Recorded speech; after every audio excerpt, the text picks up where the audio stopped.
I want to talk to you about 3 simple steps that you can take to create powerful changes in your life. And I'm talking really big changes. Yes, the steps are simple, but simple over time creates amazing results. And simple is important because if it's simple, you can do it. As I already said, these are the 3 steps that led me to launching this podcast. They're the 3 steps that I used to help me start working on my marriage and making my mental health stronger. They're also the 3 steps that helped me make the move from a very busy and stressful life outside of Boston, Massachusetts, where my husband Chris and I had raised our family for the last 26 years, and make a major move and a major change to a simpler lifestyle by moving to a tiny town in southern Vermont. Now, using these 3 steps, I not only changed my life, I've reinvented every aspect of my life over the past 2 years. And today, I'm going to share those steps with you. I'm going to tell you the whole story. And I want to help you. I want to inspire and empower you to make the changes that you have been thinking about as you go about your day-to-day life. Speaking of life, I think about life as one long road trip. Your past right now is behind you. It's in the rear view mirror. And the future, it's right out that windshield. That's why the windshield is bigger than the rear view mirror, because we're not going backwards, people. We're not doing that to ourselves. We are going ahead. And you know what's in front of you? An open road. Every single birthday, I believe, is a mile marker on this road trip called life. It's a chance to pull over for a second and think about the open road ahead. Where do you want to go next? How fast do you want to go? How slow? Who do you want to have in the car with you? There's endless metaphors around this, and it helps me think about this major topic of reinvention and change. Now, I love birthdays. I'm sure you do too, and I love them for so many reasons. Because every time you're celebrating a birthday, think about what you're actually celebrating. We're celebrating the fact that you're still here. We're celebrating your existence, that you're breathing, that you're alive. How cool is that? And you want to know what else we're celebrating when we celebrate your birthday? We're celebrating the possibility and magic that your life and the future and that next year holds for you. Now, there's one part of celebrating your birthday that I want you to really think about, okay? You know that moment when the cake comes out? Your mom or your dad or your spouse or your friends or the waiter, they bring out that cake and the candles are burning on top and everyone starts singing happy birthday to you. And then they put the cake down, you look at the candles, you close your eyes, and you make a wish. And for just a moment, time stops. Have you ever noticed that as that cake gets closer to you and you start going inside and thinking about the wish that you're going to make, you don't even hear anybody singing anymore. You hear something inside yourself. You hear something deep from within. You close your eyes, you grab that wish, and you blow out those candles as if it's going to magically make that wish come true. And when you open your eyes, you are present to the wish. You feel excited for the year, and you can almost see all the new possibility that you could tap into in the year ahead. Well, researchers have a name for this exact moment. It's called the fresh start effect. When you make that birthday wish, you break from your past self, and this transformational window of time opens up. You think bigger. You feel hopeful and inspired. And there's some incredibly interesting research that explains why these moments are so powerful. I'm looking right now at a study from the Wharton School of Business at the University of Pennsylvania, where they've studied the intrinsic motivational power of this fresh start effect. Researchers studied moments in our life where we feel motivated to make big changes, and birthdays are an example of that. It's as if a birthday hands you a blank slate, a clean page, a fresh start at a whole new year. And this feeling inside you ignites an intrinsic, motivational, aspirational force that's hardwired within you. It's this power to change. Now, you've experienced this fresh start effect at other times in your life, too. Just think about the new year, January 1st. Hello, fresh start effect. Now, January 1st is one of those moments where all of a sudden, last year ends. Boom, slam the door on that year, and something new opens up. A whole new you, a clean slate, an open road. This is why, by the way, so many people start a diet on January 1st. Hello, Mel Robbins. So many people go to the gym for the first time on January 1st. It gives them a natural mental starting line to cross on a new leg of the journey called life. How cool is that? You also experience this fresh start motivation with every new semester in school, the start of a new sports season. You feel like this could be our year, right? That's the fresh start effect. The birth of a child, a breakup, a wedding, a death. These are all moments in time where something ends and something else begins. And it's not only happening in the physical space, it's happening in the psychological and spiritual space. That's why so much stirs inside you, according to the research. I just realized, this fresh start effect, this is probably why I am addicted to buying new journals. Every time I get a new journal, I crack it open and I literally feel like a new Mel is about to pour out on all those open, empty pages. This phenomenon is so powerful that researchers have even created a label to describe anything that triggers that fresh start motivation that stirs inside you, like your birthday, January 1st, that new journal, a new semester at school. These things are called temporal landmarks. Now, let me explain what a temporal landmark is. A temporal landmark is a date or an experience or a physical thing that marks the passing of time. January 1st, for example, is a date. It marks the end of one year and the beginning of a new year. And when the new year begins, you cross that starting line mentally to think about a whole new you. Your birthday is the exact same thing. It's another year, another mile on the road of your life. And this creates all kinds of new possibilities about the stretch of open road ahead. A new semester is an experience that's always brimming with excitement. New friends, new experiences, a chance to think differently about who you are and how you're going to show up and what you want. A breakup or a divorce. Now, that's a major temporal landmark because it not only marks time, it also impacts your identity, your life as a couple before, and now your life as you after the breakup. But here's what researchers have found that I think is fascinating about what happens to your psychology and motivation and thinking. Temporal landmarks not only mark the passing of time, they open up a whole new mental accounting period. Just like an accountant closes the books at the end of a fiscal year and opens up a fresh page to begin a whole new fiscal year, the event, whether it's January 1, the first of the month, a Monday, the end of a fiscal year, or making a wish on your birthday, this landmark creates a break from the past you. It separates you from the things that you feel are imperfect, and it silences all that judgment that you have about yourself. And here's the cool thing. When you shut that judge inside you down, you open the door to a whole new vision for yourself. It creates a break from your past self, the things that you feel are imperfect about you or your life, and the things that you judge yourself for. And here's what's really amazing. When you stop judging yourself and you stop focusing on what you think is wrong with your life, you open up the floodgates to what might be. So let's go back to that moment when you make a wish on your birthday. As soon as you see that cake coming with those candles burning, you go in. You stop hearing everyone singing. You close your eyes. Why? Because mentally, a new accounting period is opening up. You stop caring about the song and the people around you and what's happening outside of you. You tune into what you're feeling on the inside, in your heart, in your soul, what you dream about, that thing that's calling from you deep inside that normally you can't hear because you're so focused on all the stupid stuff that we all obsess about.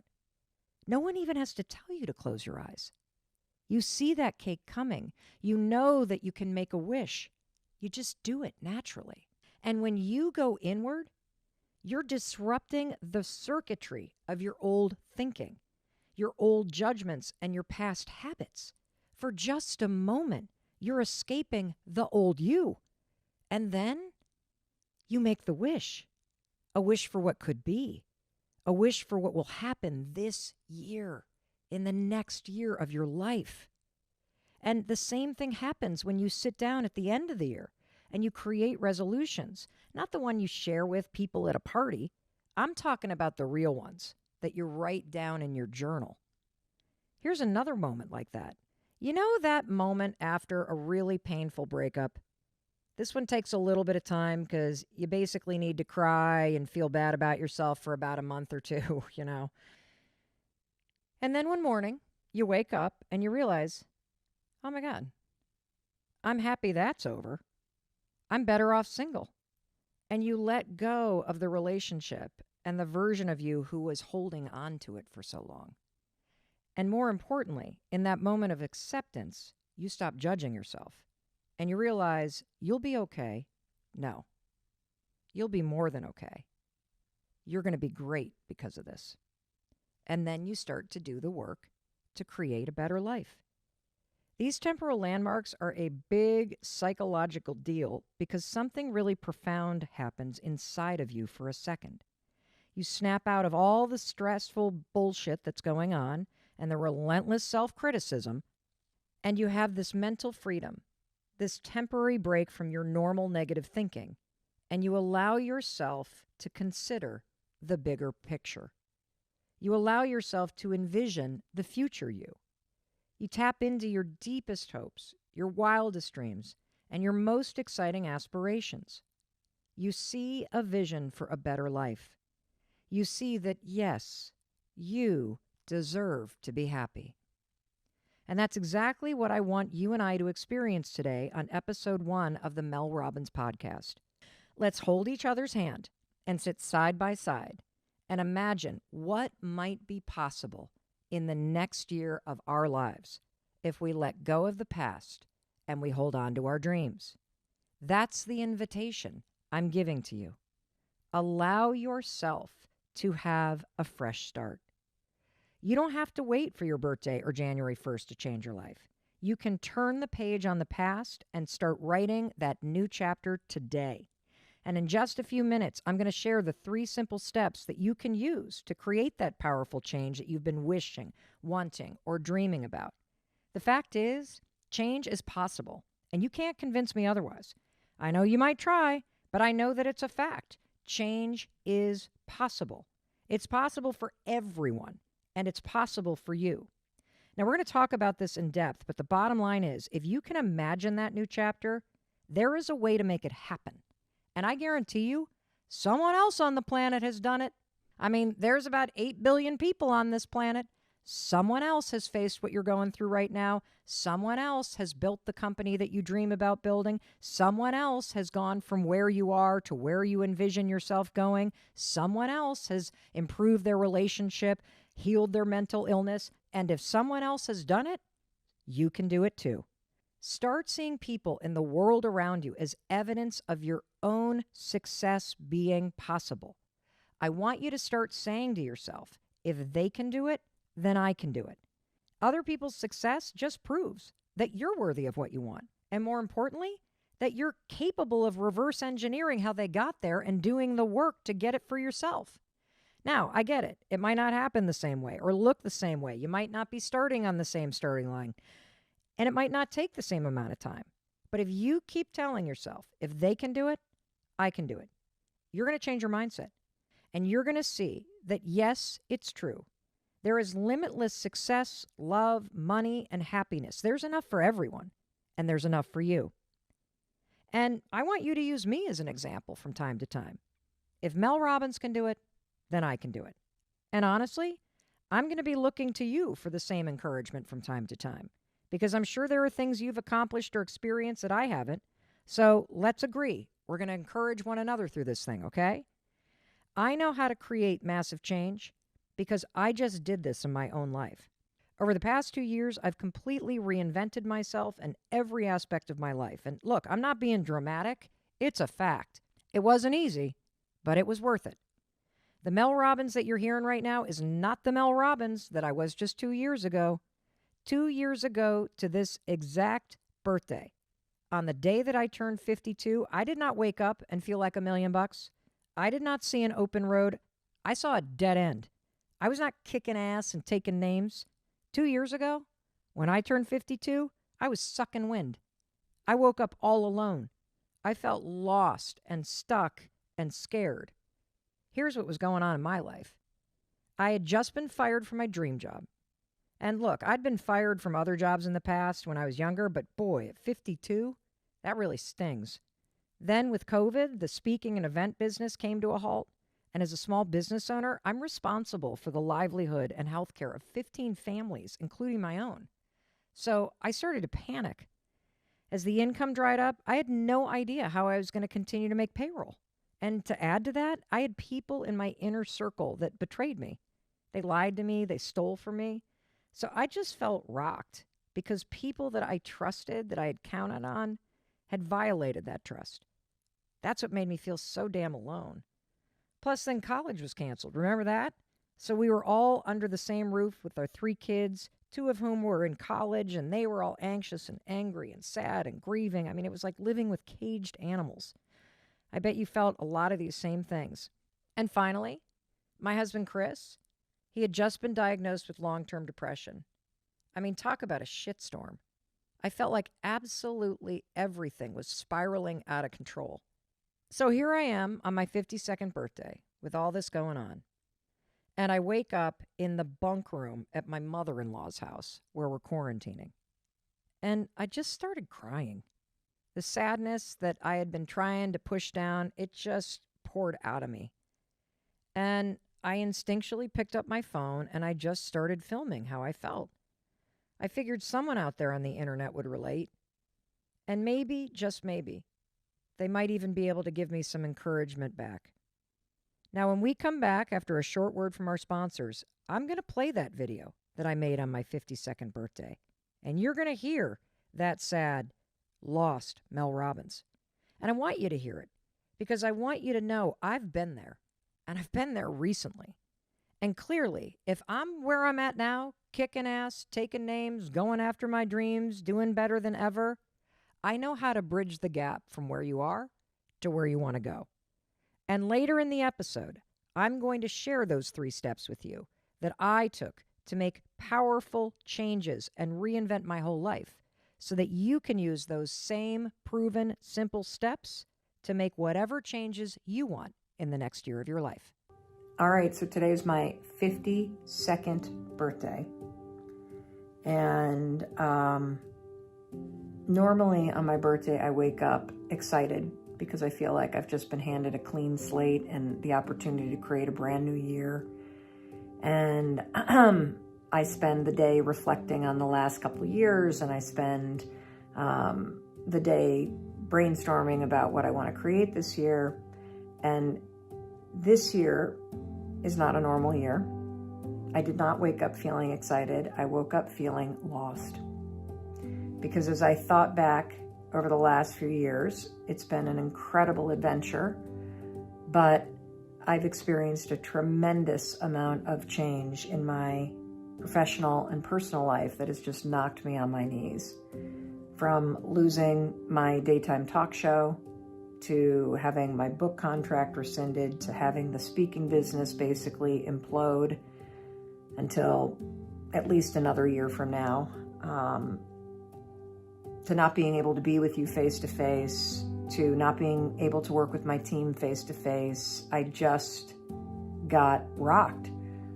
And then on top of it, our son wanted to go to high school in Vermont, and so we are in the process of moving from the home that we've been in for over 20 years and raised our kids up to a very small town in southern Vermont where I know very few people, and I feel very disconnected. And the result of all this is I feel stuck in between 2 lives. My old life, which has ended, and a new life that I have yet to create for myself. And when I look ahead to the future, I feel overwhelmed, I feel lost, I feel disconnected. In some ways, I feel like I don't even know who I am because I feel so disconnected from the things that make me feel alive and happy. Oh my God. I was really lost. I mean, just hearing 52-year-old me sound like that, so sad, it just puts a pit in my stomach. Oh my God. And look, I can kind of laugh about it now because I'm on the other side of this thing. But when you're in it, it can be overwhelming. If I could go back in time and talk to the 52-year-old me, here's what I would do. I would say, first of all, that's a lot. You should have a good cry. Then I would give Mel a big, huge hug. Because in moments like that, we need reassurance. But then comes a tough love. I'd be like, look, Mel, you got to remember who you are. You can face this. And then I would drop this quote on her. Hey, woman, if you want to fly, you got to give up the shit that weighs you down. Toni Morrison said that, and boy, ain't that the truth. You got to give up the shit that weighs you down. And a lot of times, at least with me, what's weighing me down, it's my own attitude. And I know you can relate to that. I just hate that saying. It is what it is. No, it isn't. It is what you make it to be. The fact is, there is always something you can do to make yourself feel just a little bit better. And when you do something that makes you feel a little better, no matter what's going on, that boost in your mood, that boost in your attitude, it is essential to helping you face any challenge and improve any situation. And even though in that video I felt lost, there were 3 things that I did and that I continued to do over the past 2 years and that I continue to do now, all of which is rooted in research to pick myself back up and face the mess that my life had become. And more importantly, to start doing the work to create the life I wanted. I believe that you are capable of changing. I do. I've just seen too much evidence over the course of my career. Amazing changes that people just like you and me have made. So I know you're thinking, well, this is great, Mel, but where do I begin? So step number 1, you begin by making a wish. Just like that moment on your birthday when you close your eyes and wish for something to come true in this next year of your life. Right now, do the same. Close your eyes and think about the next year of your life. What do you want the next year of your life to look like? Begin by making a wish. That's how I began 2 years ago. Yep, my business was upside down, kids were in shambles, my husband was struggling with depression, and I was struggling with everything. I had to create a break from that moment of pain and allow myself to see something different. At the time, I had no idea what the new chapter of my life would be or could be. Here's what I did know. I don't want to stay in this one. And that's all you need to know. All you need to know is you don't want to stay in the place that you're in right now. That right there is a wish for something better. If you know what you don't want, it's very easy to change. As soon as you start removing or letting go of things that aren't working, you'll see all new possibilities. So let's go back to that video that I made on my 52nd birthday, because once I laid it all out there, I instinctually laid out the 3 steps I was going to take. I made a wish. I identified some things that I could do that would make me feel a little better. And I also changed my attitude. And if I can do it, so can you. So let's go back to the rest of that video from my 52nd birthday. And you're about to hear 52-year-old Mel wipe away the tears and start taking action.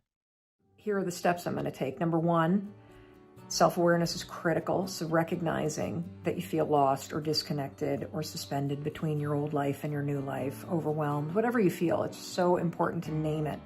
Because when you name it, you bring it out of the feeling in your body and out into the world, and then you can do things to tame that feeling. Number 2, the most important thing that you should do is move your body, because all this negative emotion is trapped in your body right now, and it's only through exercise and motion that you'll move it out of your body and you'll change your emotional state. So I am going to go put on an exercise tape and work up a sweat. Will that solve all my problems? No, but it will put me in a better emotional state so that I can think more clearly and more optimistically and start to see solutions. Number 3, the best advice about happiness is happy people do things that make them happy. And so after you move your body and you change your emotional state, do one thing that makes you happy. And for me, I'm going to go out and buy myself some beautiful flowers. I've been doing a lot of writing this morning, just dumping all my thoughts onto paper. And I think journaling out your thoughts is a really important thing to do when you feel stuck or overwhelmed or suspended. And then finally, continue to remind yourself that this is temporary. This is temporary. This moment is temporary. These feelings are temporary. This feeling of stuckness and overwhelm is temporary. Oh. Those sneezes are temporary. And I think the biggest thing about that mantra, that this is temporary, is so is your life. And maybe that's why birthdays are overwhelming, because they always make you think about the timeline of your life. And so after you become self-aware and you move your body, which moves your emotions, and you do something simple that makes you happy, and you dump all your thoughts on a piece of paper, remind yourself that this is temporary and force yourself to start dreaming again. Because when you give up on your dreams, you give up on yourself. And I think that's one of the reasons why I woke up feeling lost today. When I look ahead, I don't see anything I'm looking forward to, because I haven't created something new to look forward to. And that's the secret. How you're feeling right now is a function of what you see in the future. And if you see overwhelm and a blank page and nothingness, that's how you're going to feel right now. And so I want you to dream big. I want you to put something on that paper that's out in that future, that calls to you, that gives you something to look forward to go for. That's how you will pull yourself out of it. And that's how I'm going to pull myself out of this too. So that's my birthday message. Not really inspiring. It's authentic and it's real, because this is where I am right now. And I also know that despite how low I feel, I have a choice. I have a choice about what I do about it. I have a choice about who I'm going to be in the face of it. And I have a choice about what comes next. So by God, I'm going to 5, 4, 3, 2, 1, push myself to create a future that really empowers me. And I want you to do the same too. If you could do anything for me for my birthday, it would be for you to dream really big today. That would mean everything to me. I love you. Way to go, 52-year-old me. Mel, if you could only see where you end up 2 years later, you'd be so proud of yourself, woman.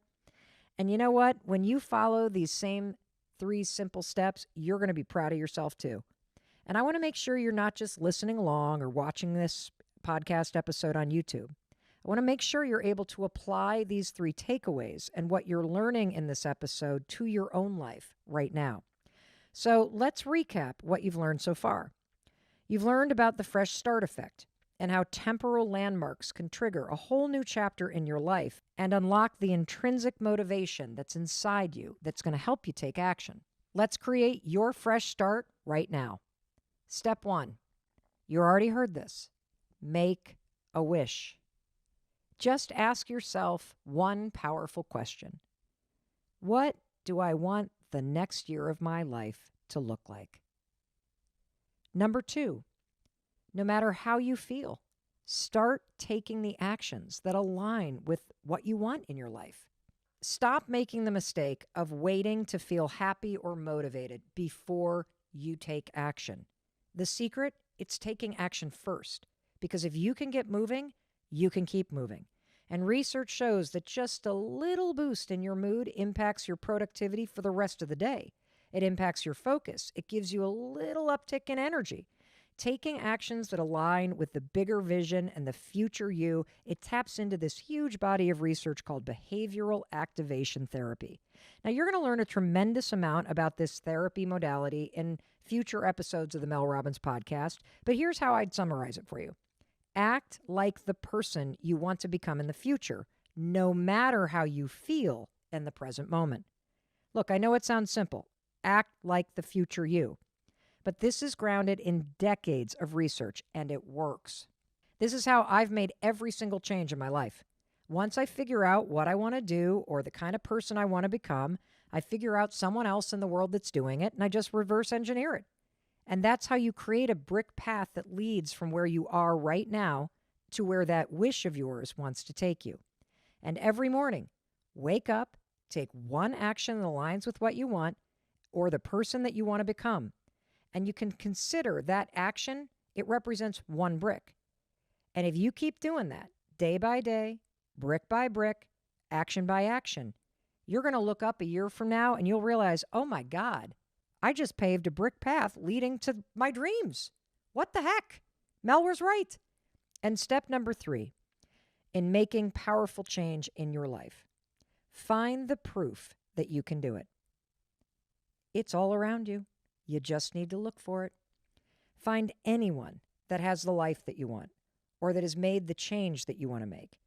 The relationship, the career, the body, the family, the friend group. Anytime you see someone who has already made the change you want to make in your life, tell yourself, there's proof. It exists. Use people as evidence that, yes, you can have what you wish for too, if you're willing to work for it. See people as a light on the path to your future self. For years, that was not me. I was the opposite.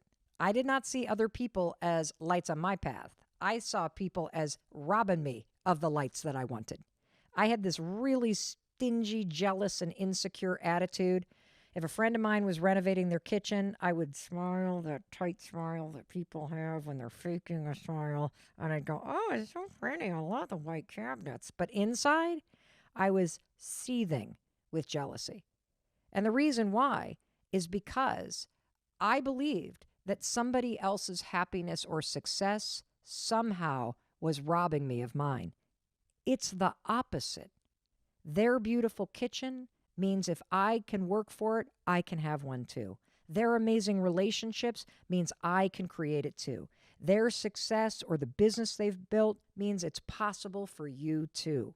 This alone, if you just do this third step, this one mindset flip, it is a complete game changer. Here's how you do it. There is unlimited success, happiness, and fulfillment in the world. You're not in competition with anyone. The only one that can rob you of the success, happiness, and fulfillment that you deserve is you and your excuses and fears and sitting around waiting to feel motivated. We're going to stop that today. Correct?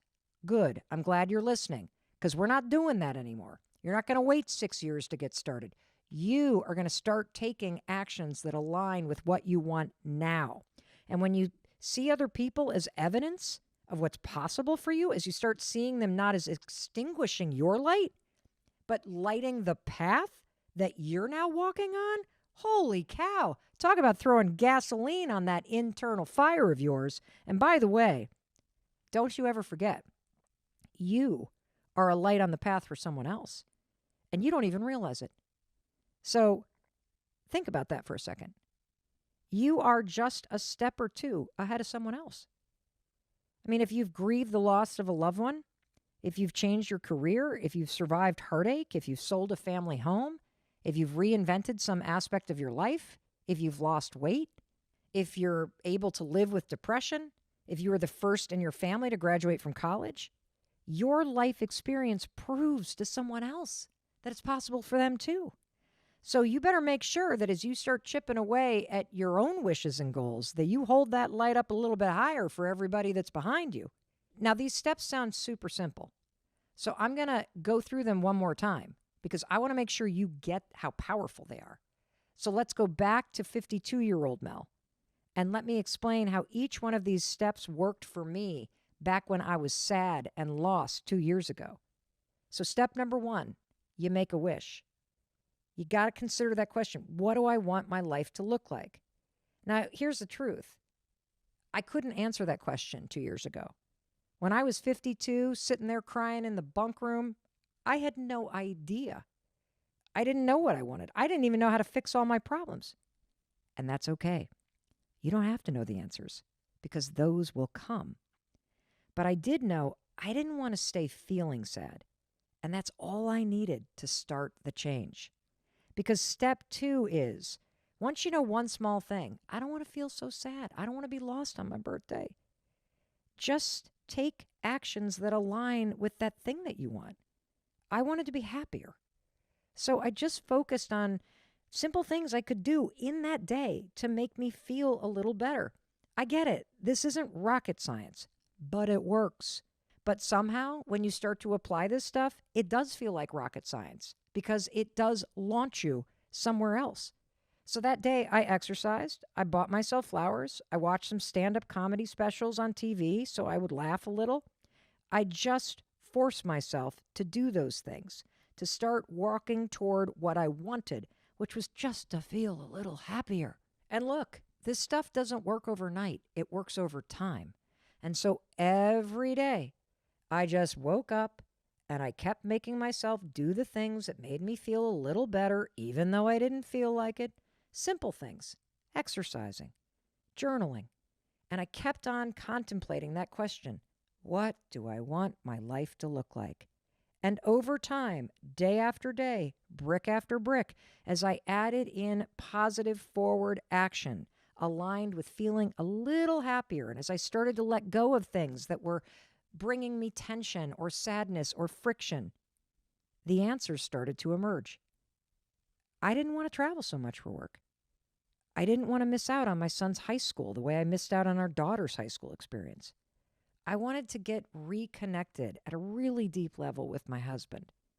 I wanted to have time to see friends again and do things in the community. I didn't want to feel so damn busy and burnt out. And I didn't want to fall asleep with a to-do list on my mind and wake up every morning panic-stricken because of how much I had to get done. I wanted to simplify my life and get serious about being happier and more content in it. And as you ask yourself the question, what do you want your life to look like? Be patient. As I got clearer about what I wanted, and then I aligned my actions with that new vision, I started acting like the person I wanted to become. Simplifying means saying no. It means asking for help. And I chipped away day by day, and I started getting my mental health in order, slowed down, and I created an entirely different relationship with my husband by jumping into therapy. I also started being more present with my kids. And through all these small changes, I realized something bigger. It was time to sell the house that we had raised our kids in for 26 years outside of Boston, Massachusetts, and create a simpler life in southern Vermont.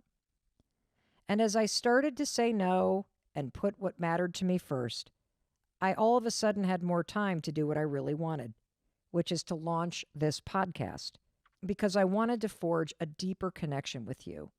Brick by brick, I laid a path with my actions, and now here I am. And if I can do it, you can do it. And that's why step number 3 is critical. Look for lights on the path. I looked for other people who had simpler business models, who had relationships, and who were doing the fun things that I wanted to do. And I just let them light the way toward the future I wanted. I kept telling myself, if they can do it, I can do it. And if you don't have anyone in your life like that, someone that lights the way for you, let me be that person. Tell yourself, if Mel Robbins can do it, then I can do it, because it's true. I'm living proof that if I can do it, you can do it. Big change starts with small wishes, like, I want to feel happier. And tiny actions lead to massive transformation over time. Psychologically speaking, those little daily moves forward that I was making, trying to just be a little bit happier, moving toward the person I really wanted to become, it changes what you believe about yourself. Because doing the small things every single day, especially when you don't feel like it, it proves that you do have a choice about what you do and how you feel. And eventually, as you do the small things that make you feel better and better and better, you will feel better and better and better. And as you see yourself taking these little actions, you start seeing yourself taking control. And the momentum, the pride, and the confidence builds inside you. That's what happened to me. And I know the same will be true for you. And I have proof that this works. So yesterday, check this out. I got an email from a woman named Danielle. And guess what she was writing me about? She was writing to tell me about a year ago she stumbled upon, guess what video? Yeah, you guessed it.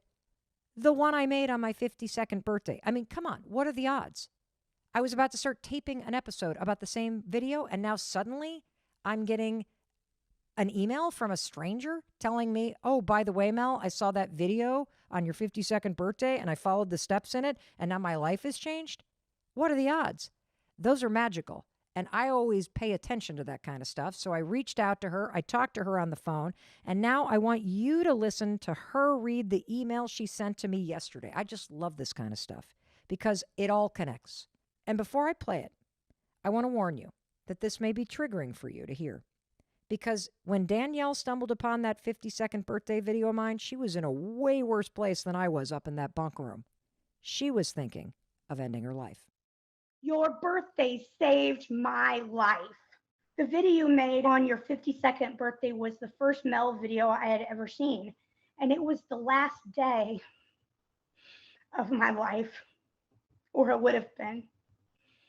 A couple of years previously, I had made a pact with one of my best friends that if either one of us were thinking about suicide, we would call one another and we would talk as long as we needed. And at the end of the talk I had with him the night before, he made me promise him that I would give my life 24 more hours because a day can change everything, is what he said. And the next day, late afternoon, waiting for night to come, YouTube said I should watch your video. And I promised my friend 24 hours more, which I spent largely watching your videos. And I'm still here. And it sounds a little bit even silly, but I remember at one point in the video when she just, she got to the point where she had laid it all out there, how she feels and what's going on, that she said, so this is what I'm going to do. I'm going to go out and I'm going to buy myself some flowers. And I was like, okay, I get that. Happiness isn't like a goal that like once you've completed all these things in your life that are wrong with it, then you're allowed to be happy. It's something that you actually have to try to do every day. And you can't just do this one little thing and that can make today better than it was. I mean, come on now. Don't you just love Danielle? And look, over the past year, Danielle has been slowly chipping away at creating a better life. Just like I have for these past 2 years, and just like you're going to do now that you've listened to this episode. See, doing the little things every single day that align with where you're going and who you want to become, that's the secret. It works. The bottom line is, you have the power to change your life, period. You have to act like the person you want to become before you feel like that person. And if I can do it, you can do it. Plain and simple. There are things that are locked in your heart and your mind and soul that are calling to you. Stop denying it. There are changes that you want to make. Stop ignoring those changes. The whole point of this episode is to get you to not only believe that change is possible for you, but to start taking the steps to make the change a reality. I want you to claim what you want by the end of this episode. I want you to close your eyes and envision something amazing in this next year of your life because, yes, you can change. And yes, you can take the actions that will make that change a reality. I mean, is it going to happen overnight? Of course not, but it'll change over time. And if you can make today just a little better, guess what? You can make tomorrow a little better. And if you can have a better day, then you can have a better week. And if you can have a better week, you can have a better month. And those months lead ultimately down the path to the life that you envision for yourself. You deserve to be happy. And I believe that you're listening to this episode right now with Mel Robbins because you are meant to. I mean, think you could have picked a million other episodes, but you are on this one right now with me. Why? Because you're supposed to hear this at this exact moment in your life. You needed the reminder that there is something bigger that is meant for you. You got so much amazing stuff to do with this next year of your life. You got dreams to fulfill. You got lives to change. Stop focusing your energy on the stupid crap that weighs you down. It does not matter. Your past does not matter. The things that you're worried about, it doesn't matter. I mean, who cares if they didn't read your text? Who cares if you didn't get that job you applied for? Do you know how many jobs there are out there? It's time to see the bigger picture. It's time to focus on what you want. I know, I get it. It sucks when you get the courage to ask somebody out and they say no, or you work for months trying to close a massive sale and it goes to somebody else. And it's an awful feeling to wake up and have the depression be overwhelming. And you're not going to feel like kicking ass today. You're going to feel like licking your wounds. I got it. And here's what I'm going to tell you. Have a good cry. Give yourself a hug. And then dig deep and let Mel Robbins remind you of who you are. There is power inside of you to face this and to make it better. And you know it. In those moments when you feel like you just got punched in the gut, you have power within you. You have the ability to create this fresh start, to close your eyes, to envision what you want instead of surviving through what you have. On those mornings when you wake up with the weight of the world on your shoulders, wake up and get your ass out of bed. Get dressed, get yourself out the door, and do the things that make you feel slightly better. Start acting like the person you want to become instead of the person you are today. Start taking actions that align with what you want in your life. It's only when you start to act before you feel ready that this turns around. I get it. You should have landed the funding. You did deserve the job. It does blow when you don't get into your dream school and your best friend does. But you know what? That's not going to stop you from getting what you want, because you are going to pick yourself back up. You know that this is going to pass. You know that through your actions and your attitude, you can change where you're at. And you know that you can make yourself feel a little bit better no matter what you're facing. And you can't tell me otherwise. Every single day when you wake up, the clock resets, the past expires, and the future, it is yours to create. There is an open road. There is a blank page. There is a wish that you need to turn into a reality. Today is a gift. And you get to decide what you're going to do with that gift. Is it one day or day one? You decide. You decide with the actions you take today. You can change. And today is the day to prove it to yourself. Okay, I know what you're probably thinking as you digest this whole story. How the hell does something so simple work, Mel? I mean, come on, for real? 5, 4, 3, 2, 1? Well, let me get you into action. Okay? Because when you try this thing, you're going to experience the change yourself.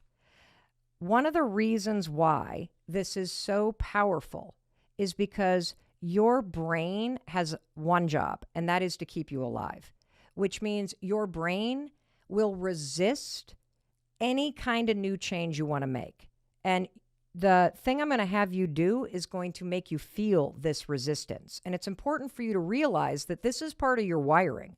You're never going to not have to push yourself to do things when you don't feel like it. Like, this is just a fact of life. In fact, one of the hardest things for us all to do is to start something new. And there's a scientific reason why. The reason why is because pushing yourself to do something, whether it's pushing yourself to get to the gym, or pushing yourself to change a habit, or pushing yourself to stay sober, or pushing yourself to speak up more, or pushing yourself to express your boundaries, right? Or make the cold calls that are going to make you more money. All of that requires you to go from doing one thing, like scrolling on your phone or sitting on the couch, to doing something different. You have to summon something called activation energy. You have to activate the movement inside of you. One of the coolest things about why the 5-second rule works is the counting itself is an action. So it's almost like the little Trojan horse. So you're sitting there on the couch You know you need to go for a run, but it's raining and it's cold and you don't feel like it. You blew it off this morning. You've already made yourself wrong. It's now 3 o'clock in the afternoon. You can think of a million things that you would rather do than going for a run. You now know the secret. The secret is motivation is garbage. No one's coming to push your ass off that couch. This is up to you. The second you're sitting there marinating in your excuses and your sad sack, whatever, feeling low energy, I get it. I'm there every day at 3 o'clock, right there with you, not feeling like it. The second you start counting backwards, 5, 4, 3, 2, 1, you've made the decision to get off that couch and go exercise, even though you don't feel like it. The second you hit 1, get up off the couch. Start walking toward your closet. Change into your running shoes. Change into your tights, whatever. And 5, 4, 3, 2, 1, walk out the door. That is how you summon the activation energy to start. And starting's the hardest part, right? So that's why this works. In addition to the physiology, in addition to the brain science, in addition to everything else, from a real common sense point of view, you are starting with the counting. And so I want to leave you in motion. I don't want you to just learn about this thing because it doesn't work if you think about it. You got to use the tool. And once you use it, you're going to be able to teach it to anybody in your life that's struggling because they're waiting to feel motivated. You can give it to anybody once you try it. And so what's the best way to get you moving? I want you to do a 5-day wake-up challenge with me, okay? I know you're already groaning. I can literally hear it through my earphones over there. I don't want to wake up. Good, okay? And for those of you that can just spring out of bed, first of all, you're a weirdo. And the way that we're going to make this work for you is set your alarm if you're the kind of person that just, I just naturally wake up. I just spring out of bed. You're going to set your alarm 30 minutes earlier because I want to manufacture the resistance that you are going to push through with the 5-second rule. For the rest of us who just hate getting out of bed, here's what you're going to do. Tonight, set your alarm, okay? Tomorrow morning, when the alarm goes off, you're immediately going to feel yourself thinking about getting out of bed. You're immediately going to want to stay in bed. We all do. I mean, who wants to get out of bed? It's cozy, it's warm, it's yummy in there, you know, especially if you're sleeping with your loved one or your fur babies, okay? I get it. That is me every single morning. When that alarm goes off, you're going to notice this moment of hesitation because you're not going to want to use the 5-second rule. Good. That's that resistance. That's the fact that activation energy is now required. That's your brain going, but I don't want to change. And then you're going to count 5, 4, 3, 2, 1, throw those sheets off, stand up. You're going to hate this. Start walking towards the bathroom. By the time you get to the bathroom, you're good. So that's what you're going to do for 5 mornings in a row. Alarm goes off, count backwards 5, 4, 3, 2, 1. The second you hit 1, the sheets are off, and you stand up and start walking toward the bathroom. You're going to hate it. You're not going to feel like doing it. If you can push through the resistance that you feel every morning about getting up when the alarm rings, you can push through the resistance everywhere in your life. You are building a muscle of courage, of confidence, of action.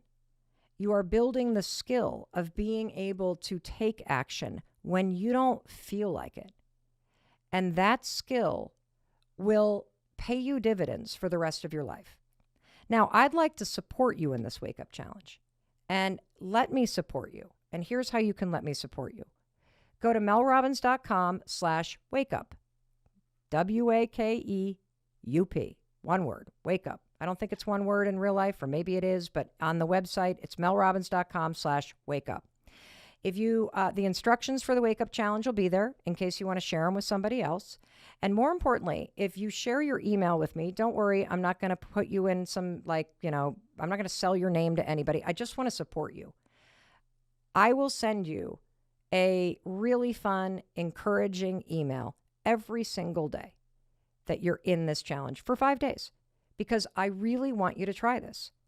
And I want you to try this because, the 5-second rule, I'm so passionate about it, not because of my experience. I'm passionate about it because of the experience of millions of people around the world who have used the 5-second rule first to get out of bed and then to go on to make amazing, courageous, incredible changes in their life. And the same is going to be true for you. But it's only true if you're willing to push yourself. And here's the interesting thing about this challenge. Notice you don't feel like doing the Wake Up Challenge. What, are you waiting to feel motivated to do it? I mean, isn't that the whole point of what we've been talking about? In order to get what you want, you got to push yourself to act before you're ready, before you feel like it. I mean, what's the worst thing that could happen? That you try it for 5 days and then you go back to hitting the snooze button? I think something incredible will happen when you place a bet on yourself, when you allow me to support you by sending you these emails. I believe that if you were to practice pushing through the resistance 5 mornings in a row, and it sounds simple, it is not easy. I think you would be surprised by how good you feel about yourself and the ripple effect that it creates in your life. That's what I believe is going to happen, and I can't wait to support you in it. You are one decision away from a different life, a better life. And yes, it's not going to change overnight. It changes through those decisions that you're making that add up over time. I hope you find the courage to make the decision that's going to change your life today. I'm asking you to 54321, sign up for that Wake Up Challenge. melrobbins.com/wake up, and let me support you. When you start making courageous decisions, when you start pushing yourself forward, when you start going for bigger things, when you stop thinking and you start doing, are you going to fail? Probably. Will you mess up? I sure do. That's okay. I want you to just keep waking up every single morning, 54321, and show up for yourself again. Because it's what you do after you fail. It's what you do in those moments when you don't feel like it. It's those moments when you push yourself that matters most. Do not waste another day of your life waiting, wishing, or hoping motivation comes. All the things you desire are right in front of you. They're waiting for you to push through all of that resistance and self-doubt and walk toward what you want. No matter how old you are or what's happened in your life, you can achieve the life you want. I'm sorry, you don't have to believe it. I've got enough confidence in this fact to believe for you until you catch up. I have way too much evidence, having seen the lives of millions of people change through these small decisions, to know that yes, you can change your life too.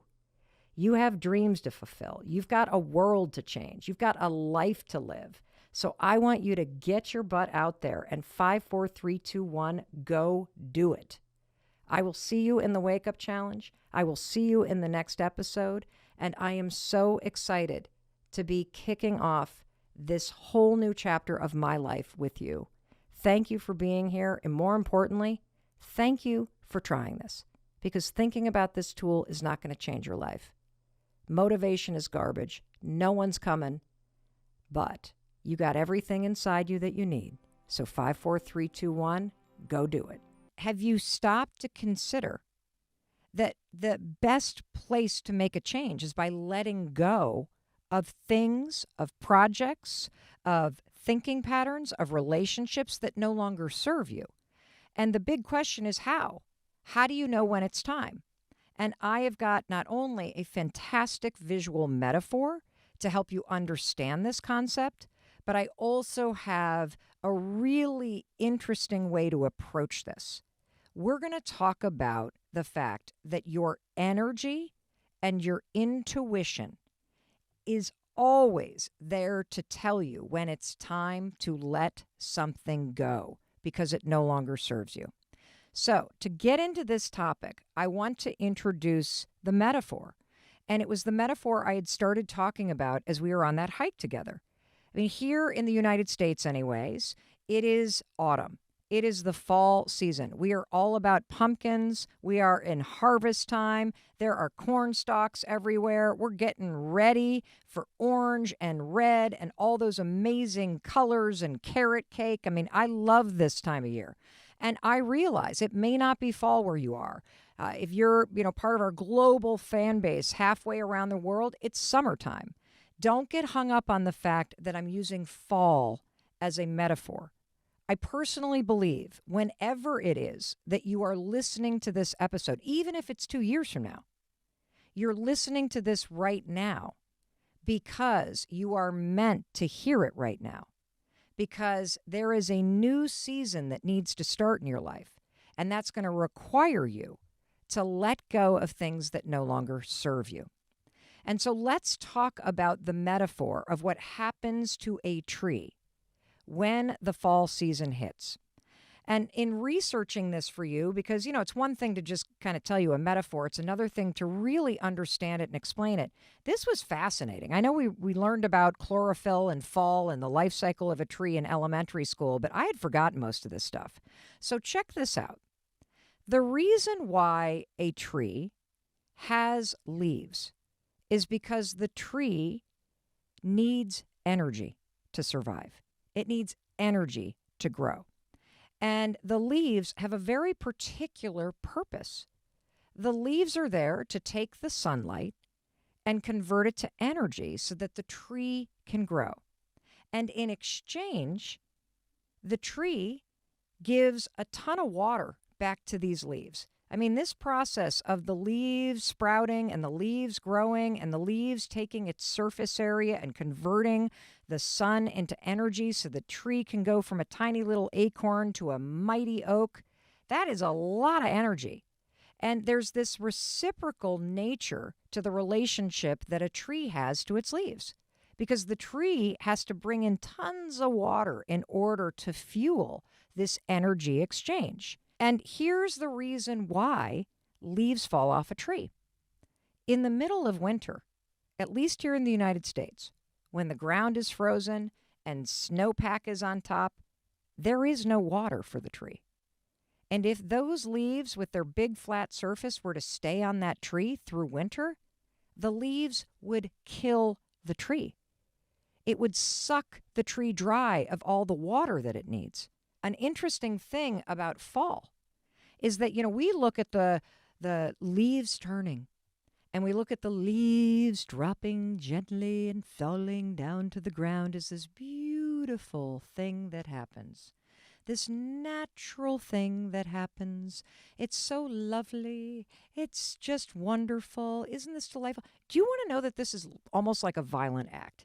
That the trees are pushing those leaves off its branches. The tree is basically going, yo, if you are hanging around on my branches through the wintertime, you are going to suck me dry of all my energy. I am going to die if you don't get off my freaking branches. The tree literally pushes them, ejects them, kicks them out of their life. Why? Because there is no reciprocal energy exchange that can happen during the winter. The tree has to conserve its energy to survive. And after the winter season, once those leaves are gone and the tree can conserve its energy instead of giving it all to that leaf while killing itself. I bet you got areas of your life where you're giving all your energy into a relationship or into your work or into some stupid thinking pattern that you've been doing for years that makes you feel bad. You put all your energy in one direction. You get nothing in return.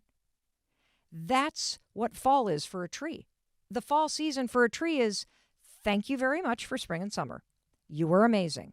This relationship between the leaf and the tree, this was reciprocal. You got energy from me. I got energy from you. Bada bing, bada boom. And then all of a sudden, boom. This is a one-way thing. And if I hold on to these leaves, I'm going to die. I'm going to die.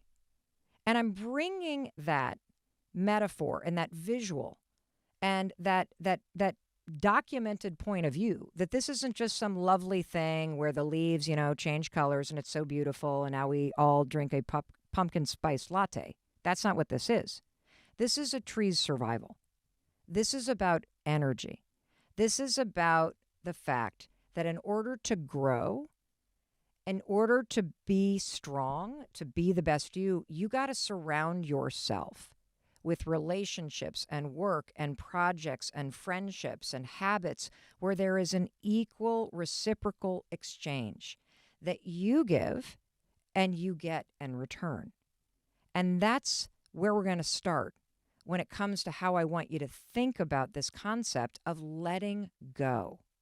We're going to talk about how to identify that moment when there is no longer that energy exchange, that there is something that has become a complete energy suck. And when you realize, whether it's a friendship or a romantic relationship or a job or some habit or a place that you live, when you realize that something has become an energy suck on you, that's when you know it's time to let go.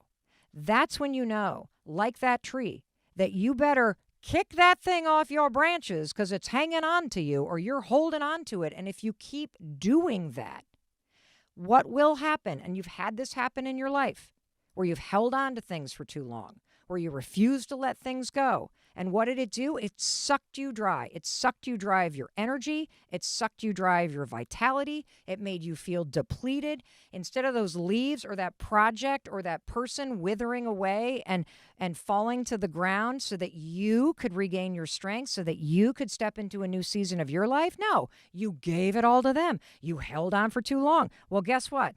That's not happening anymore.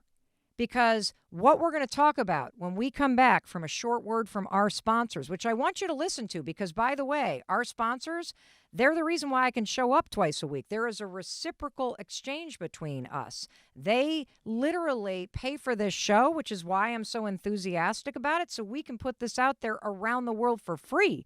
So I want to give an energy exchange back to the amazing sponsors of the Mel Robbins podcast. Take a listen. We're going to be right back. Because we're going to now talk about, in detail, what do I mean by reciprocal energy exchange?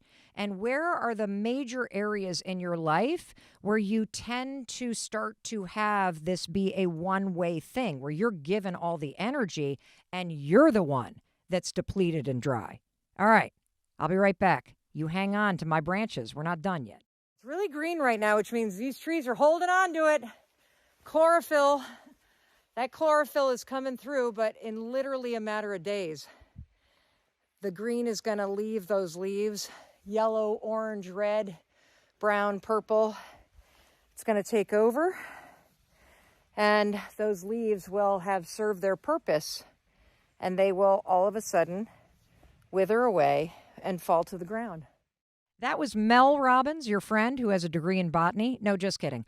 I want to touch on one point from what I said on the trail before we get into this energy exchange and how you're going to use your intuition and the fact that you deserve to have an exchange, a reciprocal nature to what you give and what you receive back from it.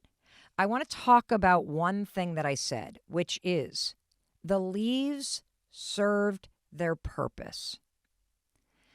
When the leaves are green, the leaves are bringing energy to the tree, and the tree is returning energy in the form of water.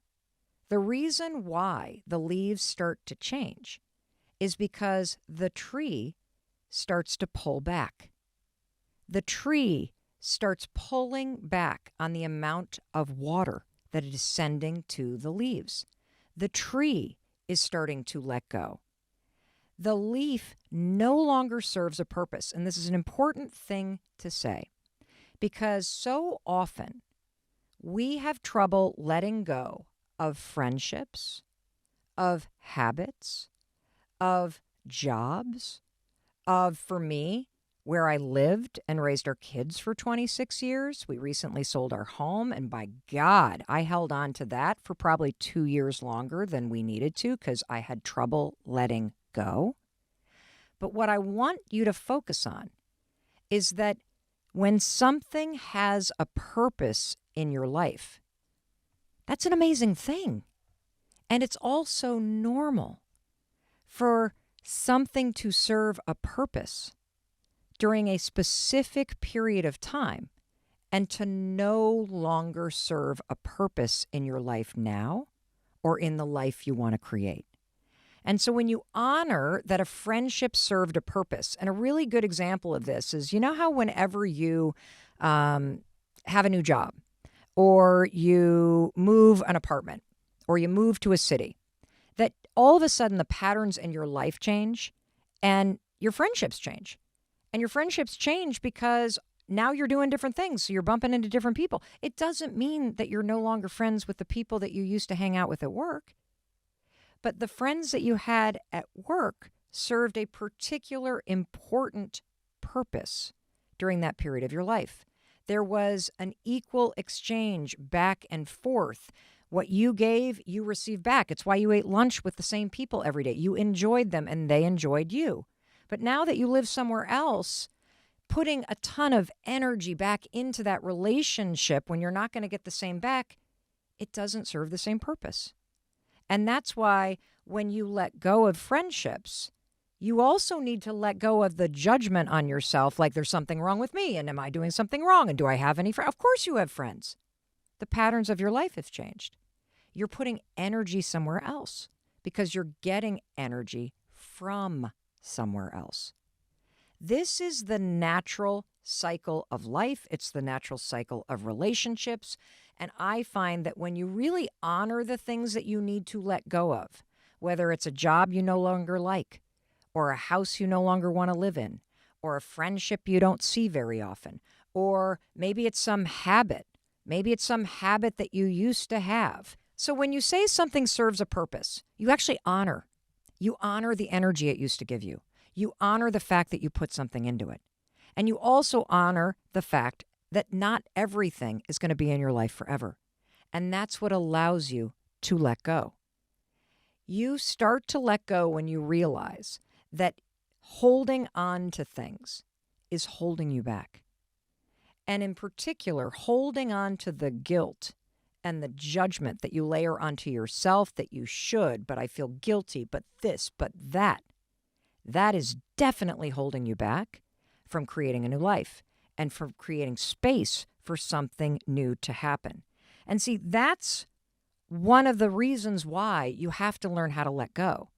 Because when you continue to pour your energy into things that no longer give you energy back, it's going to kill you. It's going to kill your happiness. It's going to kill your vitality. It destroys your motivation. It makes you feel depleted. It makes you feel like you're the last on your list. And so that's reason number one. And the second reason why you have to start to let go of what doesn't serve you is because as long as you are holding on to the old stuff, you have no time, no space, and no motivation to create anything new. Period. And you know this. So let's now jump into how.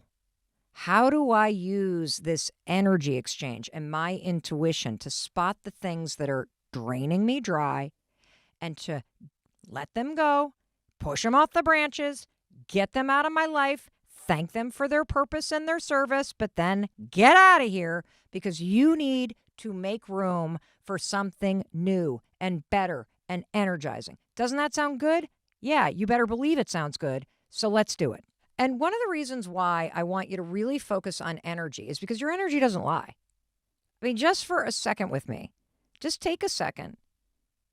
Whether you're out there walking the dog, or you're driving around in your car, or you're working from home, or you're busy doing a bunch of stuff, I want you to just stop for a second. And I want you to assess right now, What's your energy level? Think about a fuel gauge in a car. Empty to full.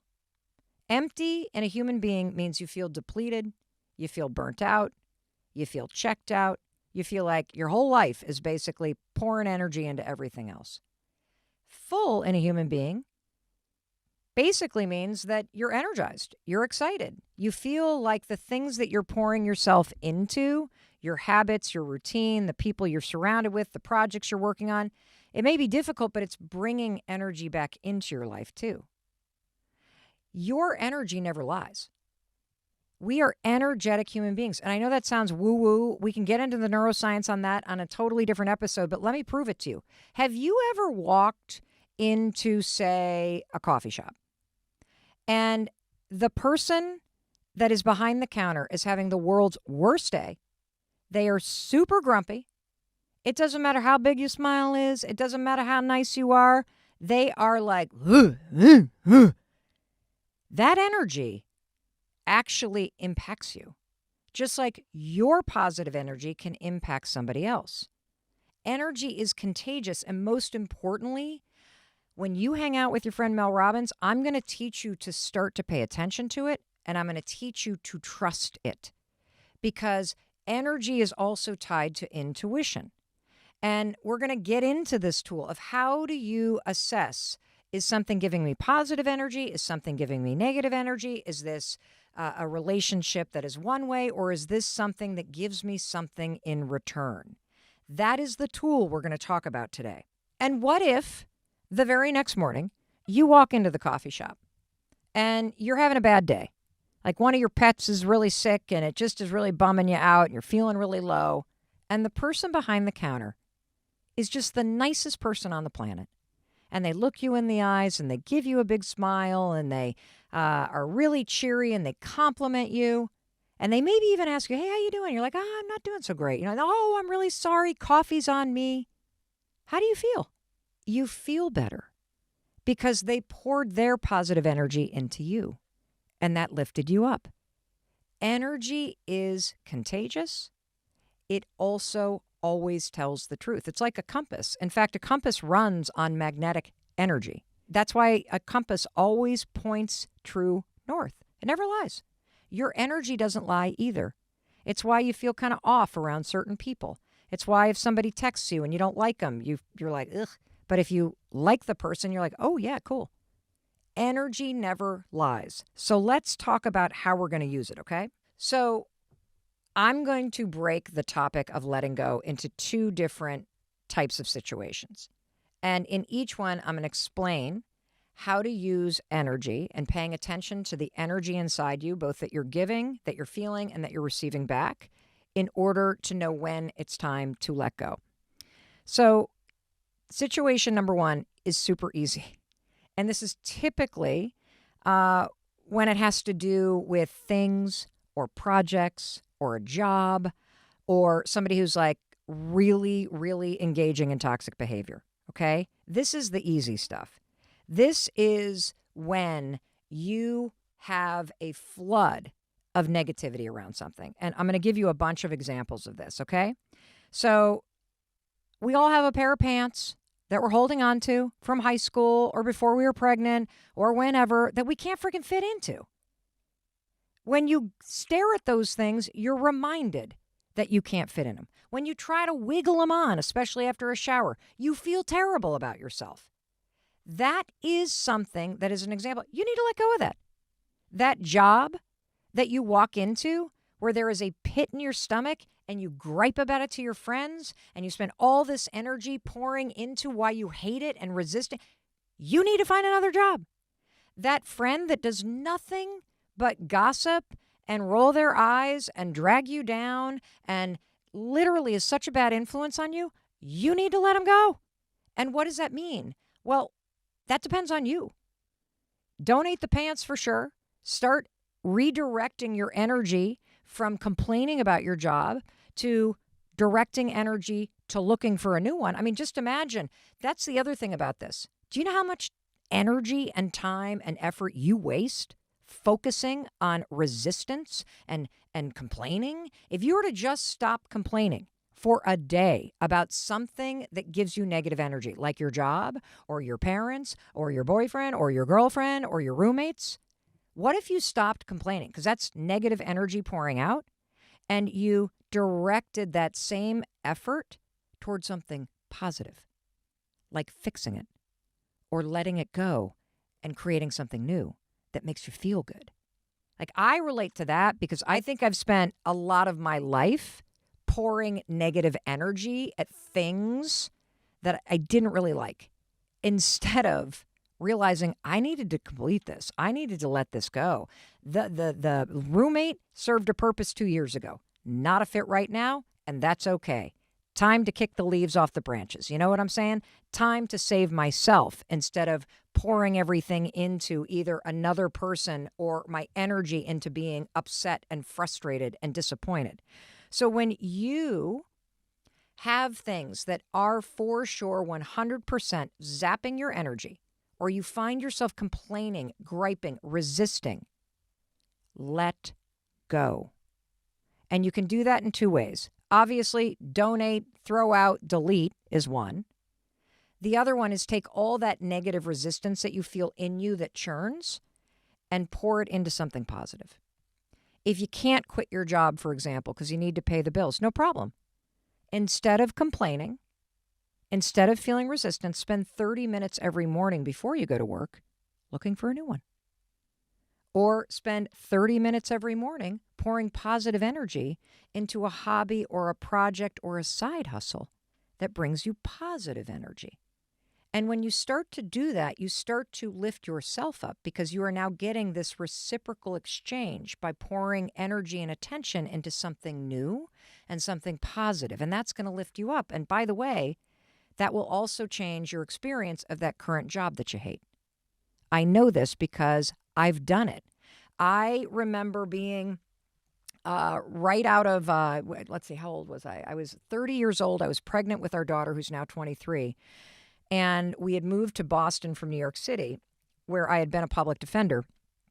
And I loved that job working for legal aid. And so we moved to Boston. I do not have a license to practice in Massachusetts, so I could not work for the public defender's office. I have to take the bar, but I've got bills to pay. So I get a job in this huge law firm.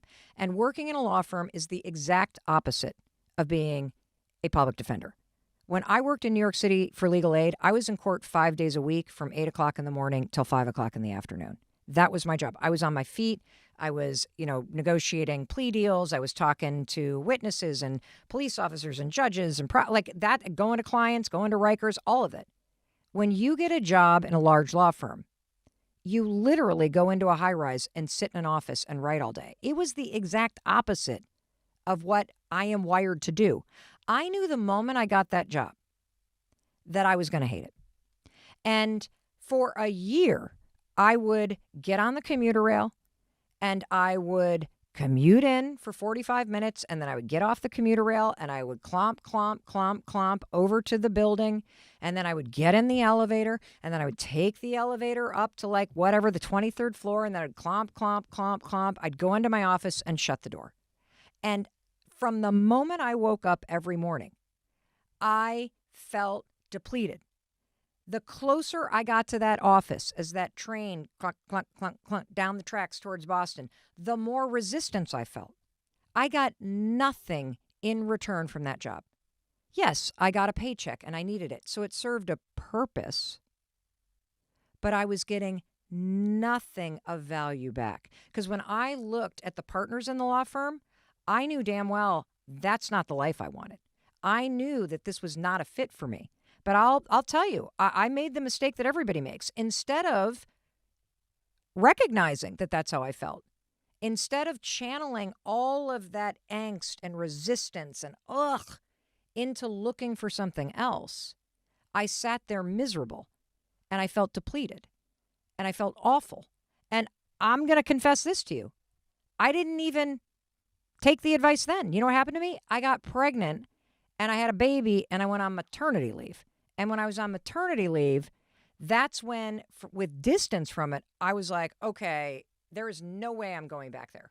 No way. Now that I have escaped, there is no way I'm going back. And we've all had exes like that, right? Where you're like in it for so long, you finally let it go and break off. And they're like, what the hell was I thinking now that I'm on the other side and I'm away from that like energy suck? I don't want to go back to the like energy sucker vampire thing. What the hell? But when you're in it, that negativity vortex can keep you spinning and stuck. You convince yourself, but I need the money, but I can't do this, but I don't have it. And then you're so depleted from your complaining and the outpouring of energy and the wrong thing that you're just stuck. That was me. So I get pregnant. I go on maternity leave. Holy cow, I am free from the vortex of negativity. I've been let go, but now I got to go back. And so my husband, Chris, says to me, look, I know you don't want to go back, but here's the problem, Mel. We have a mortgage and we have a baby. And you will go crazy being home. And so here's the thing. You need to find a job. Your maternity leave ends in exactly 3 months. So that means you have 12 weeks to find a job. And you have to make $60,000 a year. That's it. And you know what's interesting? If you give a human being a problem to solve, we get pretty creative. And I'll tell you what, the night before my maternity leave, I not only landed a job, it wasn't for 60 grand, it was for 55, but that was enough. And I walked in the next day and I let go. I what do you say? I guess I quit, but you know, they didn't let me go. I quit. But so what I'm trying to say is do not make the mistake that 30-year-old Mel Robbins made. Do not do that to yourself. Do not waste a year of your life spinning in that negativity energy vortex. Your body knows. Your spirit knows. Get rid of those pants. Push that project to the side that you don't feel inspired to work on anymore. Let it go because it is sucking your vitality dry. So here's what we're going to do. You and me, we're bringing the fun. And rule number 1, stop focusing on all the logistics. Focus on the laughter. I'm not kidding about this. I want you to weave laughter into the logistics. If you did the work ahead of time to plan for fun and to make sure it's fun, it will be fun. And, you know, when I say don't just focus on the logistics, also focus on the laughter, I want to tell you a quick story. So we're hosting Thanksgiving this year, and my husband, thank God, is handling the logistics. And so he put together an email and he, you know, assigned all the things out that everybody was doing. And yeah, bring the dogs and, you know, bring a bathing suit and blah, blah, blah, blah, blah, blah. And everybody replies back, excited to see you. And we're so excited to get together. And so now as the emails are starting to fly, I'm starting to feel excited. But everybody's just kind of commenting on the logistics. We'll be there Thursday. We'll be there Wednesday night. We're going to bring the dog. Blah, blah, blah. And all of a sudden, out of nowhere, our son Oakley replies. And he replies in all caps, "People, we are going to destroy this feast!" Exclamation point. And I just laughed out loud. That could be you. Why not reply to the family logistics text chain with a hilarious GIF of somebody dancing with a turkey? Why not put in a hilarious photo of somebody in the family? Why not bring the fun? So don't just focus on the logistics. Make sure you focus on the laughter too. Now, let's talk about step 2. How do you stop falling into the, fun will just happen spontaneity category, and you fall into the, I'm going to make this fun thing happen category? Well, let's look at the research. People who are happy do things that make them happy. That's one of those studies where I'm like, yeah, duh. But then you're like, oh, no wonder I'm not happy. I'm not doing anything or prioritizing happiness. They work at things that make them happy. And it makes sense because when you try things that make you happier, you're a happier person. Well, guess what? The exact same research relates to fun. It's seriously so obvious, it's kind of stupid.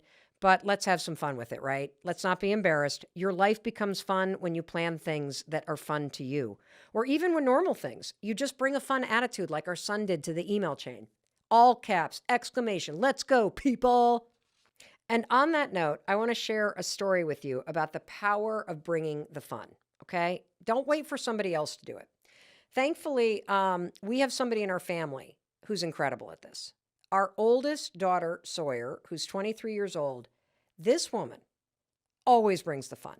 I mean, she is always doing something really fun with her friends. I can give you a few examples. There was one year where she and her friends were out in Breckenridge, Colorado, and I was looking at the photos online, and they were out at bars in these colonial costumes, literally, like think Holly Hobby, bonnets, prairie dress, apron. They had gone on a bar crawl in costume, like looking like women from a colonial era, like Little House on the Prairie. It was such a riot that people all over Breckenridge were stopping them. They were featured on the Breckenridge Facebook page. People were taking photos with them. I mean, talk about bringing the fun. That's hilarious. I mean, I'd never think to order costumes and go on a themed bar crawl. Who does that? Well, apparently people who have fun do that. Another thing that she did recently is we had all of her college friends from Boston College up with their moms for a big mother-daughter weekend. And when we found out that one of the moms, who was a widow, had just gotten engaged to her boyfriend, Sawyer turned to me and said, let's throw a wedding. I'm like, throw a wedding? She's like, yeah, we're going to throw a wedding. And sure enough, impromptu, they made a sash for the mom. We made a veil out of a paper towel, like a long thing of paper towel, and flowers out of like foil. And then we blew bubbles, and we had her daughter, who was wearing this huge foam hat, walk her down the aisle in our living room. And then Sawyer it was hilarious.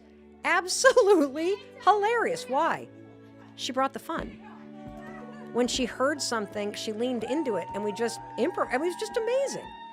And she also did this repeatedly during quarantine. So quarantine was actually a really awesome time for our family once we got over the grieving and we settled into the routine of being together, because our kids brought the fun. Sawyer went through and made an entire chart for the month of March, and she came up with theme nights every other night. There was a family Olympics night.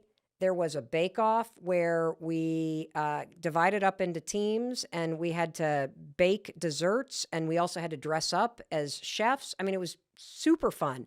But the most fun night was a night that I had never heard of. This is a theme you should steal. I love this. It's an anything but clothes dinner. And what does that mean? I didn't know either. It means you have dinner with your family wearing anything but clothes. You're not supposed to go nude.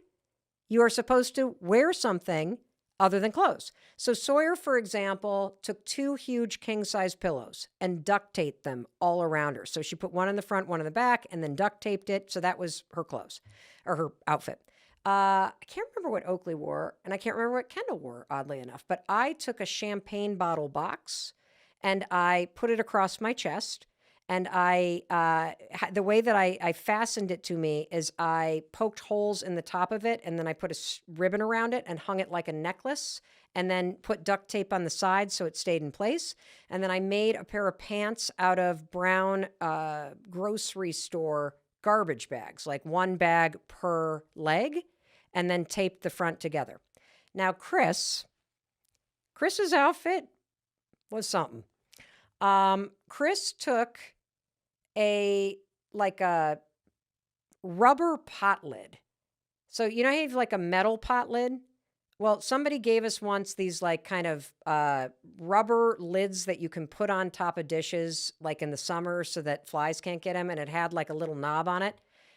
He hung this thing across the front of him in front of his private parts.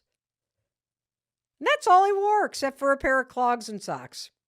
I mean, when he came down the stairs, I almost had a heart attack.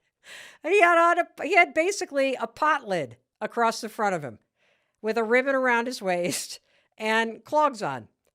I'll tell you, we have laughed about that moment forever. And every time, we get into a fight, Chris threatens to wear that to the rehearsal dinner for one of our kids' weddings. What you're going to learn is that it's not that hard.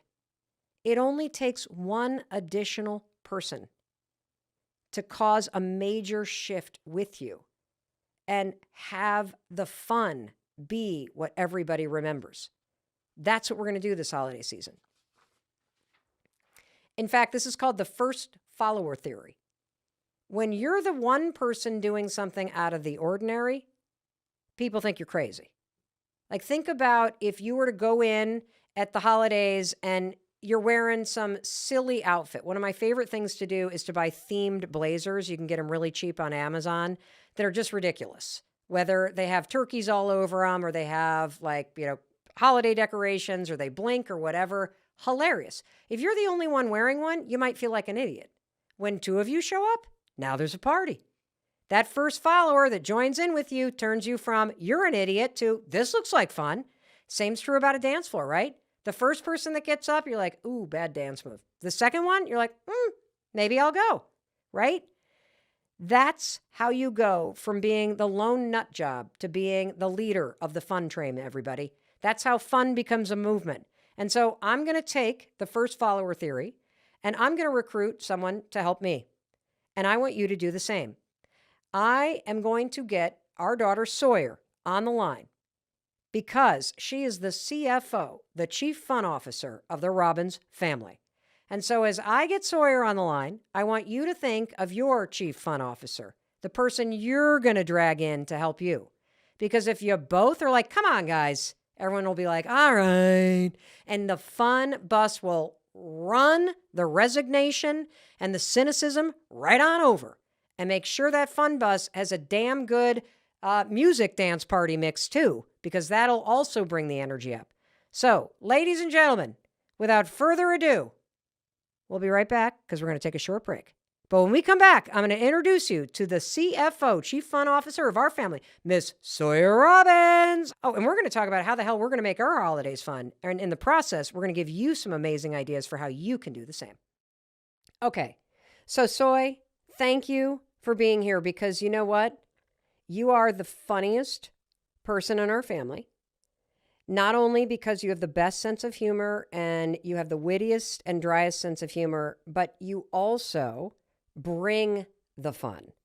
And you make our family so much better because of it. And I just love that about you. Thank you.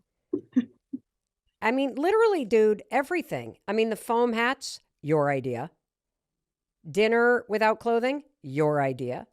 A bar crawl in colonial costumes, your idea. Throwing a fake wedding, your idea. How the heck did you become so fun? That is a tough question. Honestly, I feel like first off, I'm just very outgoing and obnoxious. So I think that kind of plays a role into it. But I think that I have been fortunate enough to be a part of friend groups where all we want to do is have fun and do things that are out of the ordinary. And I don't know, you can always just go to a bar, but it's more fun to dress up as like old women to go there. To just go alone. That's what I was for Halloween. I was a granny. Can you please describe your costume to everybody? Because I think it's one of the best costumes I've ever seen. I wore a wig and I got glasses and pearls and I got a cane and I was wearing like a sweater. I don't know. And I looked on probably 15 YouTube tutorials of how to make your makeup look like old women. And so I had like wrinkles all over me and a big mole. So, yeah. Oh, and you know what other detail I loved? What? You had on like New Balance geriatric sneakers and you had a COVID mask hanging from one of those eyeglass things. I mean, the attention to detail. And that's why I wanted to talk to you, because this is the first year that our family is hosting Thanksgiving at Ground Zero for Thanksgiving, which is the Southern Vermont House. Mm-hmm. And I feel like there are traditions that used to go with the Southern Vermont House when your grandparents owned the house. And now that we are the owners of the house, and this is the first Thanksgiving that we're inviting the extended family to come, that we should probably get really intentional about mixing up the traditions and inserting a lot more fun. Mm-hmm. That sounds great, honestly. Why? Do you think that that holidays are normally not that fun? No, I think they're fun. I love holidays. If I could, I would just have Christmas all year long. But the fact that Thanksgiving is always a good time in when politics are not talked about or money or people's like life. I don't know. I feel like all we talk about is the boring stuff and what everyone does for work. And then Uncle Tom does his accents and everyone laughs and we have the exact same memories told over and over again. And then we go to bed. So I don't know. I'm down for some more fun this year for sure. I agree. So, can you give me some ideas? Because you're a way more creative thinker than I am. And I remember when we were quarantining, you came up with a chart of themed evenings that we were going to do as a family in order to mix up the doldrum and to create things to look forward to. The third thing that we talked about is that you have natural intelligence inside of you. And that may sound all woo-woo. This is science. And we're going to unpack this all the time because I'm going to keep coming back to the fact that you have instincts, you have hard wiring. Your gut is trying to tell you something. And one of the fastest ways to read that natural intelligence is to pay attention to your energy. You have felt what I'm talking about. You know when things are off. You know when you feel depleted. You know when you naturally click with somebody. That is data that matters because it's data that helps you make the changes, the small changes that improve your life. The fourth thing that you've clearly learned is that the best things in life are reciprocal. Even volunteering. Volunteering is a reciprocal act. You want to know why? When you volunteer and you volunteer your time, you volunteer your energy, you donate money, you always receive something in return, don't you? You feel this sense of meaning. You feel connected to something larger and more important than your day-to-day struggles. That is a reciprocal energy exchange. You donate money, you volunteer your time and effort and resources, you get something invaluable back. That's reciprocal. That's why it adds meaning. The best friendships, reciprocal. You pour in, they pour back. Same thing with your romantic relationships. And all you need to do is to think about that one person you chased, right? That you're constantly going after. Should I text them? Are there all the energy going at them? And yeah, maybe you got an orgasm back, but then mostly you got negativity because you're constantly insecure, constantly worried, no idea where you stood, always stressed out about it, thinking about it, distracted by it. That is not a reciprocal relationship. That is an obsession that's unhealthy for you. So there are things in life that are really hard, that take a lot of energy. Things that I hate doing, things like exercise. I hate exercising. I hate getting out of bed. But once I push through that resistance, right? You learned all about this in the episode called Motivation is Garbage. Once you get the activation energy and you do the thing, what happens after you exercise? You get a reciprocal return of positive energy. You feel great about yourself. The same thing's true about my husband who doesn't drink right now. It takes a lot of effort. At least it did in the beginning. And it was really hard because he had been drinking for a long time. But even though it's hard, it's so worth it. Why? Because there is this reciprocal return. You start to feel so good about yourself. You sleep better at night. You have clarity, you have pride. You're aligned with your values. And that values word is really important because when it becomes even more nuanced, your values is how you're going to create a return of energy in really hard situations. So I can give you two examples. Any one of you who is caring for an aging parent knows how difficult that is. Any one of you that has a child or a partner who is struggling with mental health issues knows how difficult that is. You also know that you are pouring your energy into caring for this person. And it can be very depleting because the person that is sick or the person that's struggling doesn't often give back what you're pouring in. It also may be physically demanding because you're working all the time. Plus, you're doing this at night. And so you are tired. It's a fact. So, how in those situations do you create this exchange of energy? The secret is values. Tap into your values in order to create positive energy back and to help you rise above the day-to-day stresses that are temporary. Because the truth is, if you tap into your values, it makes you feel like an amazing human being, knowing that you are there for your mom. It makes you feel like a good person, knowing that you are a compassionate caregiver that is helping your child or your partner through a really difficult chapter. When you start to feel depleted, remind yourself, lift your gaze, raise your gaze, and look out to the future and feel proud of yourself for acting in alignment with the kind of person you know yourself to be, even though it's hard.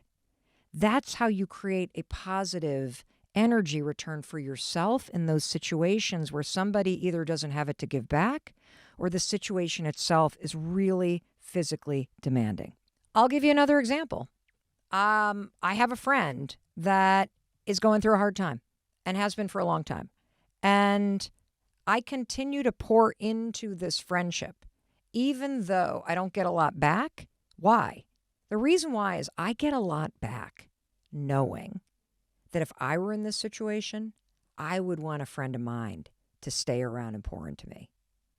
And that is what drives me. That creates that energy exchange.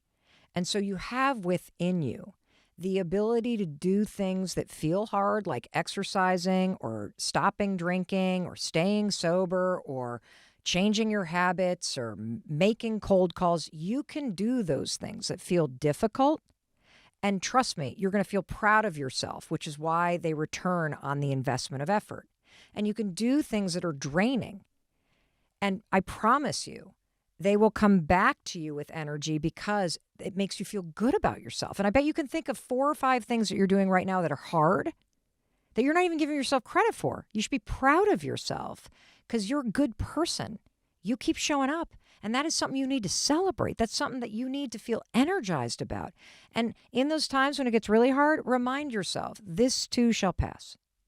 That what goes up also comes down. Just like when you're hiking a trail on a mountain. That this is a season of your life.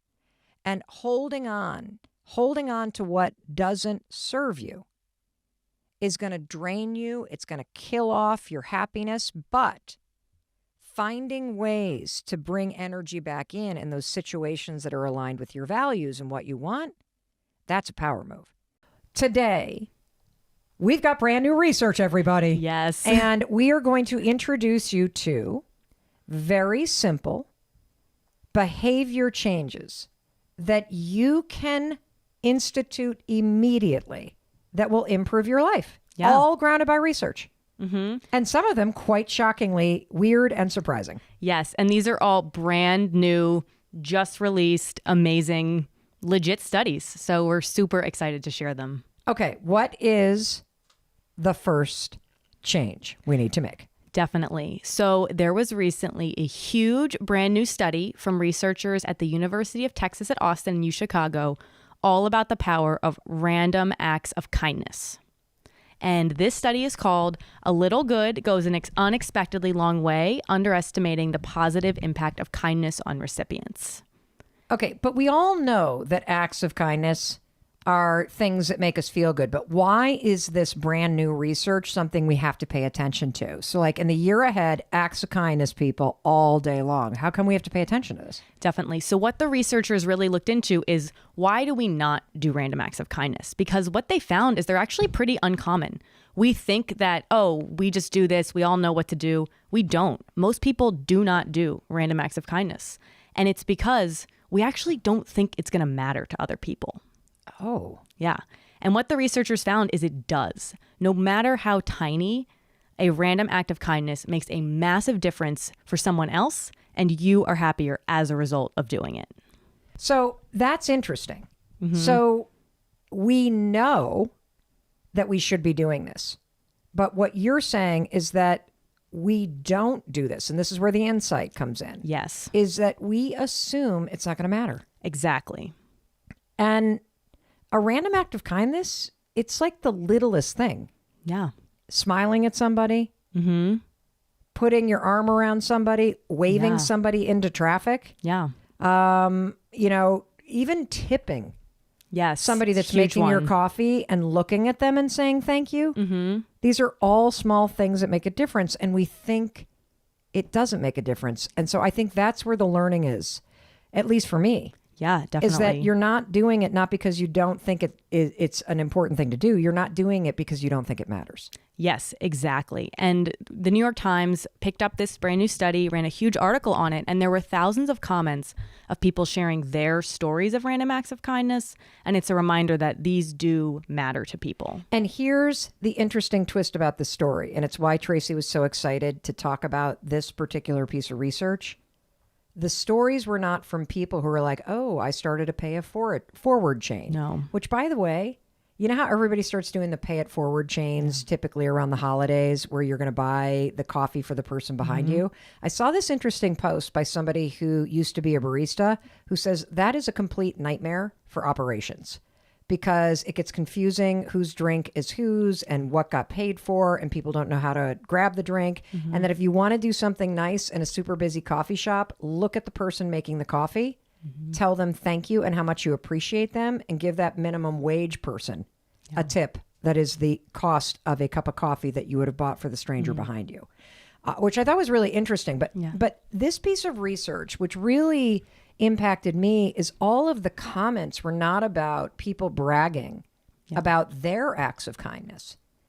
It was people sharing stories about how an act of kindness from a stranger or a teacher or somebody in their life changed the trajectory of their life. Their entire life.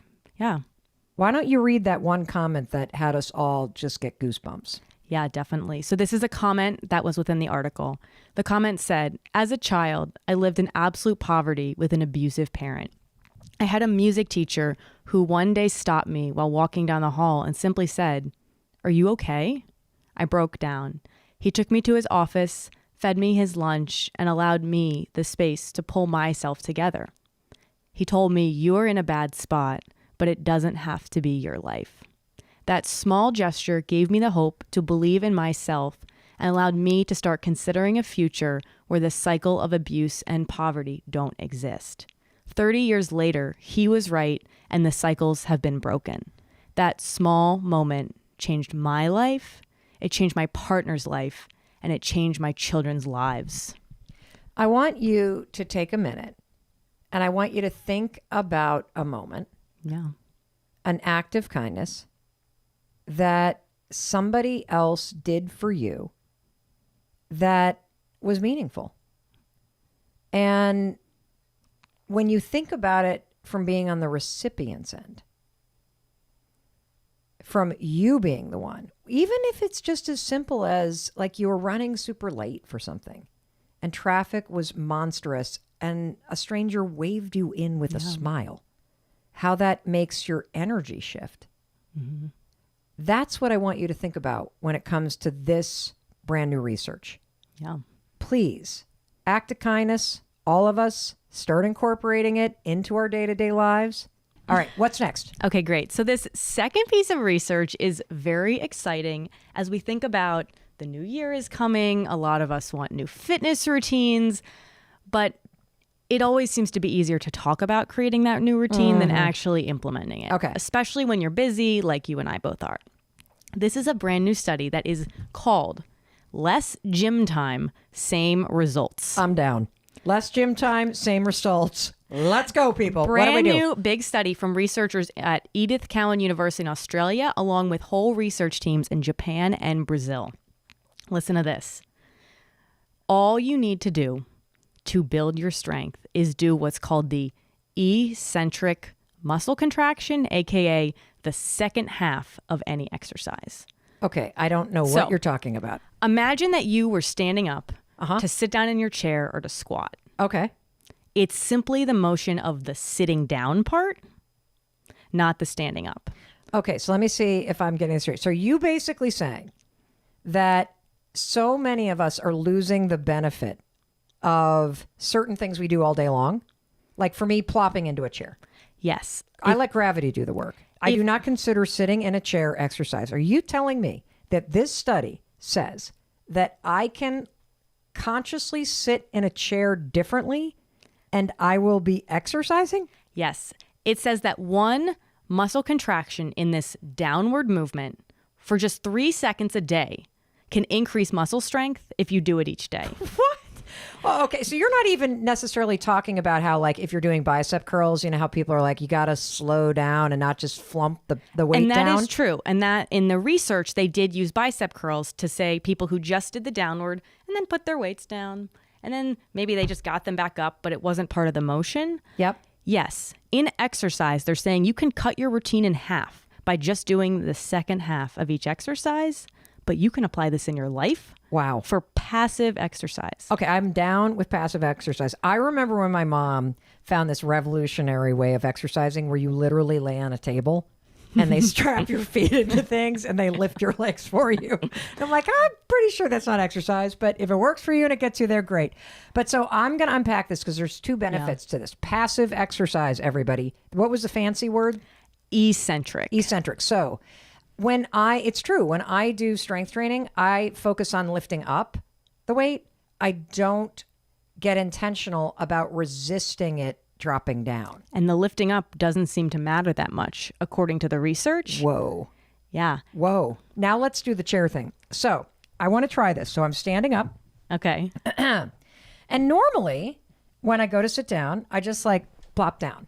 Yeah. You just went right into the chair right gravity now. did the work. Yeah. And the chair took the beating. Yes. Okay. So now I'm going to stand up and I'm going to... You are slowly going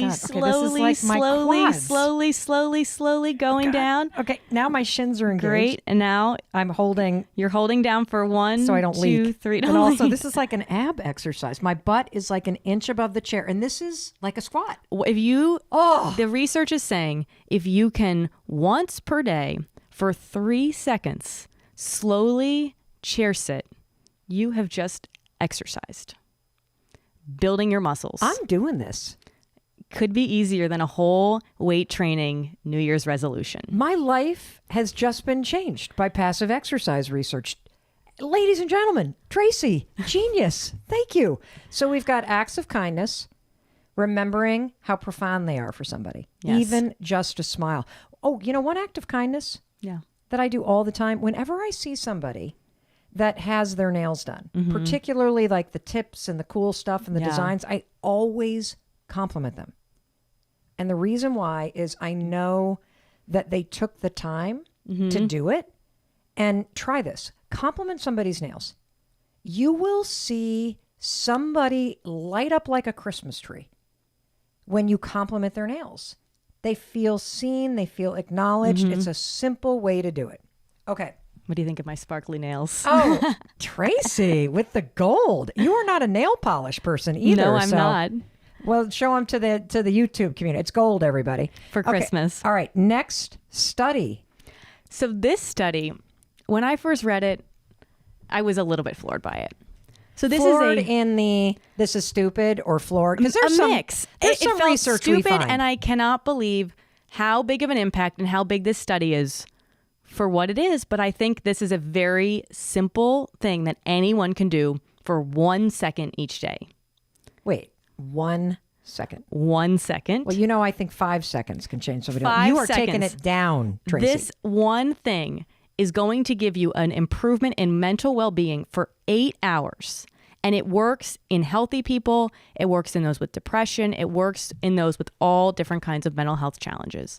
Here is the study. This was a huge study in the UK at King's College London, huge reputable research university that was published in Scientific Reports. Can I just stop you? Yeah. Because I'm trying to think of what this is. Okay. I don't think you're going to get it right. Orgasm? No. No? Okay. No. I can't think of anything else. So this study took place across a 4-year span. They collected data of 20,000 assessments, and they had global participants in this study. And do you know what they found, Mel? That would improve my life for 8 hours after just doing this for 1 second. No. The study is called Feeling Chirpy.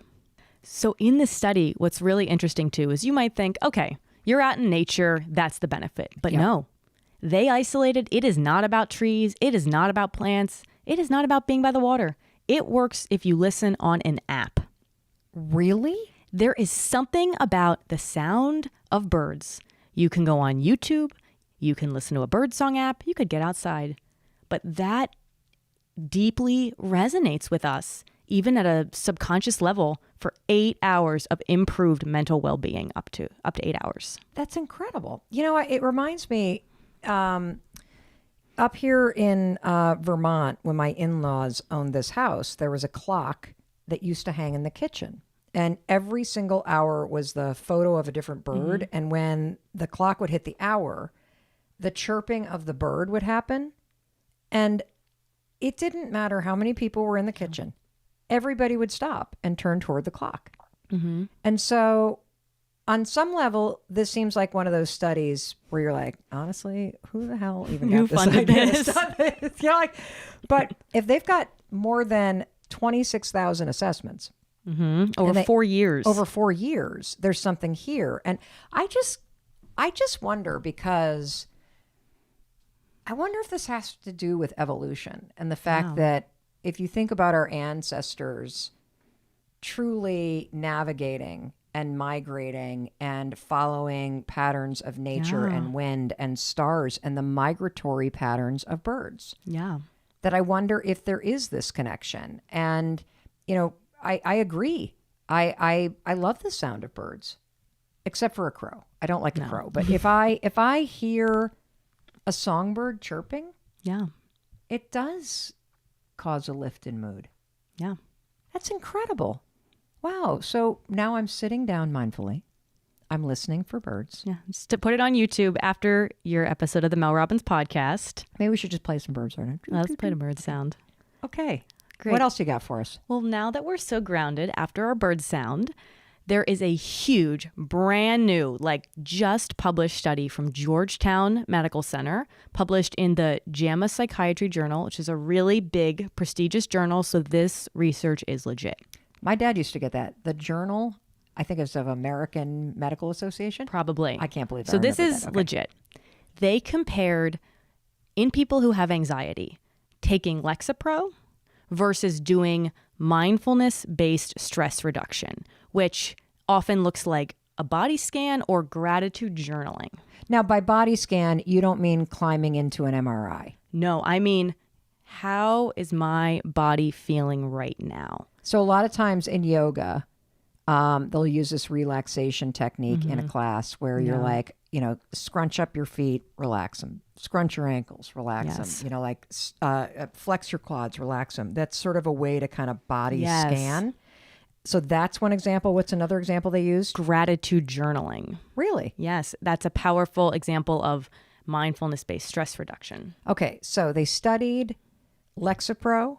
Yes. And then they also studied these mindfulness techniques that bring you into your body and into the moment. Yes, and there are a number of them, but those are just two to highlight. It's the gratitude journaling. And what they found is the drop in anxiety was equal between Lexapro and just doing these deliberate mindfulness-based stress reduction practices like a gratitude journal. Wow. I think I have a hunch for why that might be. Well, because as somebody who has dealt with and felt anxiety for almost my entire life. I mean, I have it under control now and I profoundly understand it. So I'm annoyed by it, but I'm not scared by it anymore. What's interesting is that anxiety, as we know, is an alarm. Mm-hmm. And anxiety is signaling that something's up and you need some reassurance. And anxiety also typically takes you immediately into the future that something bad's about to happen. If you're directing your mind to pick up a pen and to start writing what you're grateful for, you're activating a part of your mind that's different from the part of the mind that takes over when you're anxious. Mm-hmm. And so it's a way for you to almost like shortcut in your own mind this skill of pulling yourself into the present moment. And if you are having a panic attack or you're anxious, you're not in the present moment. Exactly. And so this makes a lot of sense. Yeah, definitely. And the research, still emphasizes that there's a need for medication and for practices, but in conjunction can have a really, really powerful effect, especially in how your brain actually changes, what areas are active. Well, and the other thing that I've found personally and that we know based on the research is that the more that you practice these strategies, whether it's doing a body scan of your own body in the moment, whether it's gratitude journaling, whether it's certain forms of breathing, whether it is redirecting your thoughts. The other exercise we talk about a lot is the 5 senses, where in a moment where you feel anxious, you say, well, what can I smell right now? What do I see in front of me? And by describing those 5 senses, again, you are interrupting that part of the brain from taking over, signaled by the alarm, and you pull yourself into the present. That makes a lot of sense to me. Yeah, definitely. But I love knowing. Why do I love knowing that researchers at Yale have confirmed that? Because a lot of this is common sense. Not a lot of it is common sense, but I think there's something about knowing your time spent in your gratitude journal is worth it. That it matters. It matters. It really does. Yeah. All right. What else you got for us? This is really great. Cool. So we've done the act of kindness. Yeah. You've sat in your chair very, very, very, very slowly. You have listened to your bird sound. Now we have written down what have gratitude about. This next one is super interesting, and it is about willpower. So a big study from UPenn in Michigan looked at 20,000 high schoolers as they studied for and took the SAT exam. Okay. What they found, taking into account socioeconomic status, all of their prior achievements throughout high school even, what matters the most for their study plan and their scores is if they didn't rely on willpower and set themselves up with strategies to better be able to study. So you're saying if the students didn't do what I did or didn't do what I see my kids doing, which is basically you got the laptop open, you got the phone on, you got piles of books all around you, and you're just going to try to plow through it. Yes. If instead you get deliberate about chunking it out, putting the phone to the side, having deliberate blocks of time to study, that you're going to do better on the test? Yeah. In particular, the ones they mentioned was disabling your cell phone. Okay. So turn the phone off. If you're serious about performing better. Yes. You got to turn the phone off when you're preparing. Okay, that's number 1. Setting up a distraction-free place to get your work done. Setting up a distraction-free place. I'm starting to smile, Trace, because yesterday Tracy and I were going over the final draft to our newsletter that goes out twice a week. It's amazing. Just go to melrobbins.com to sign up for it. And Tracy was trying to get me to focus. Mel was doing some online shopping while writing the newsletter to you guys, 2 tabs open. And so Tracy was so awesome. She, without skipping a beat, you didn't even look at me. You just reached your hand over and shut the laptop and then shoved it away from me. You did what the study is telling. And do you know how quickly we wrapped up the final of it? Yeah, we focused right in and an awesome newsletter went out. Totally. Yeah. And then the other strategy as well, in addition to distraction-free and disabling your cell phone, is creating a schedule to study. So take a look at the week. If you've got a big project or you got something, and schedule in blocks of time where you're going to go to that distraction-free thing and you're going to turn off your cell phone. And that if you were to do that, did they find anything about how it also took less time? Or just that you were more effective, whatever time you put in? Yes. And one thing they found that did not work was when people said that they willed themselves to study. Willpower did not lead to results because willpower fades. We can't rely on willpower. And while this is about the SAT, you could probably generalize these results for anything where high performance or studying or preparation is needed.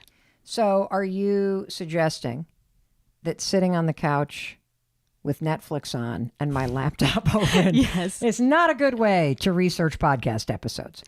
probably, depending on how long you want it to take, if you want to study more efficiently, faster, and just perform better, yeah. Put your phone on Do Not Disturb. Go into your other room. Shut the laptop. And also look at your calendar in the morning and say, what am I going to get done today? Awesome. Simple strategies lead to a huge result. And again, like I think that these are the things that in the back of your mind, we kind of go, duh. Yeah. But having these validated studies, 20,000 high school students. Yeah.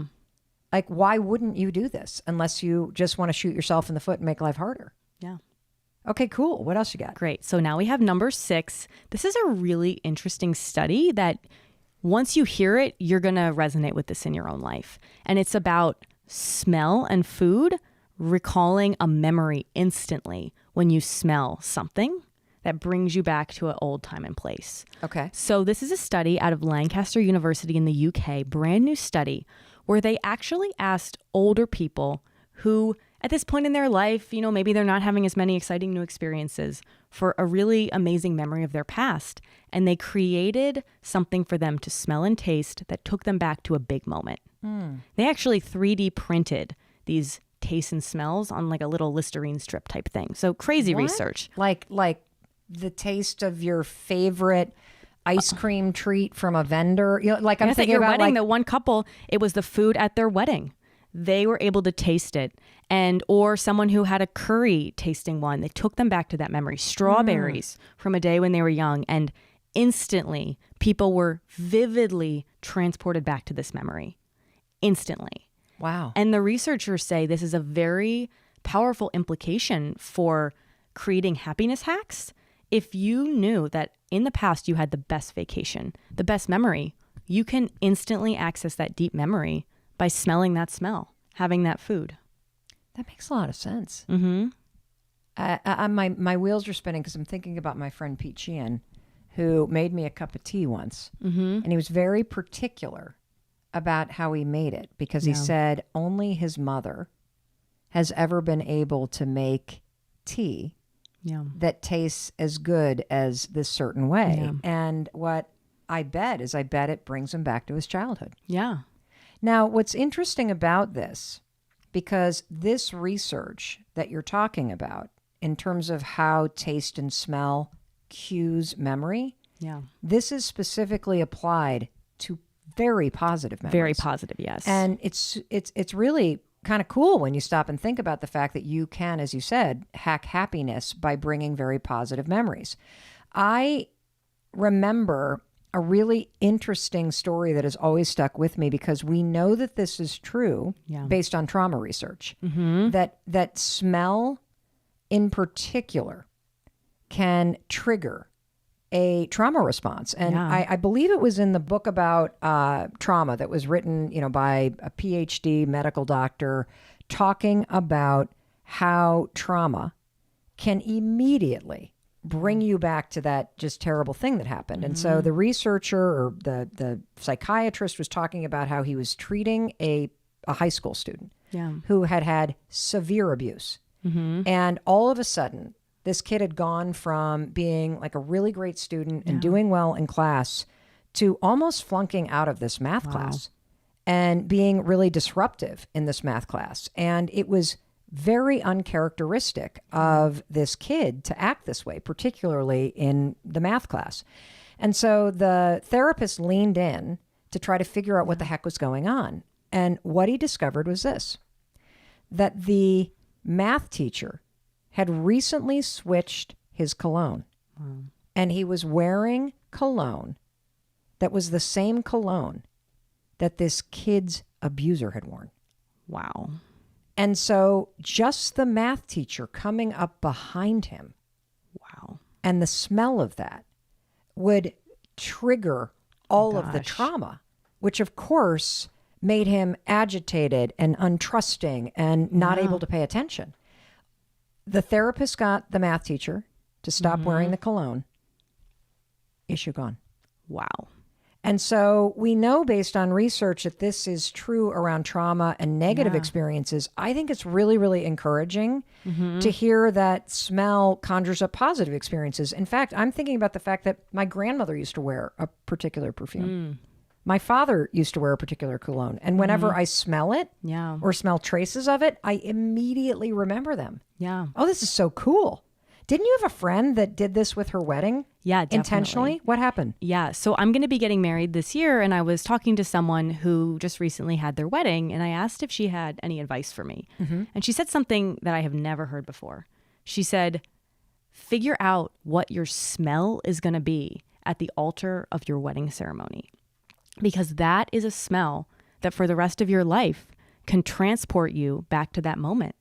She said she picked out a very specific flower, one of her favorites with her favorite smell, and did a massive arrangement right where she was going to be standing at the altar during her wedding ceremony. And she even sprayed something, a smell there, so that she said for the rest of her life, she can instantly transport into that memory. And she said to me, I highly recommend more than anything else that you do that. And even not just for weddings, for any big moment of your life where you know that you're going to want to look back at this forever, create a signature scent. Know what your smell is going to be, and you will go back to that forever. Speaking of smell, my cat Noodle just walked in. Noodle has been giving his signature scent to all of your rugs lately. Yes, he's been really naughty. We've got this new puppy, as you may know, and so he has got a signature scent that he sprays around. All right, I that's interesting because you think about marking rituals with a certain cake or a certain this or a champagne, but getting intentional around the type of flower or the perfume that you wear or those sorts of things, that's super cool. Yeah, definitely. And you can apply that right now about things going forward or about any positive memory that you want to remember. Okay, cool. What else? Okay, great. So we're getting near the end of these new studies. This one I thought was so much fun. It's a study from Indiana University, the University of Connecticut, and Duke. And here's what it's about. It's about those mundane secrets that we hide from the closest people in our life.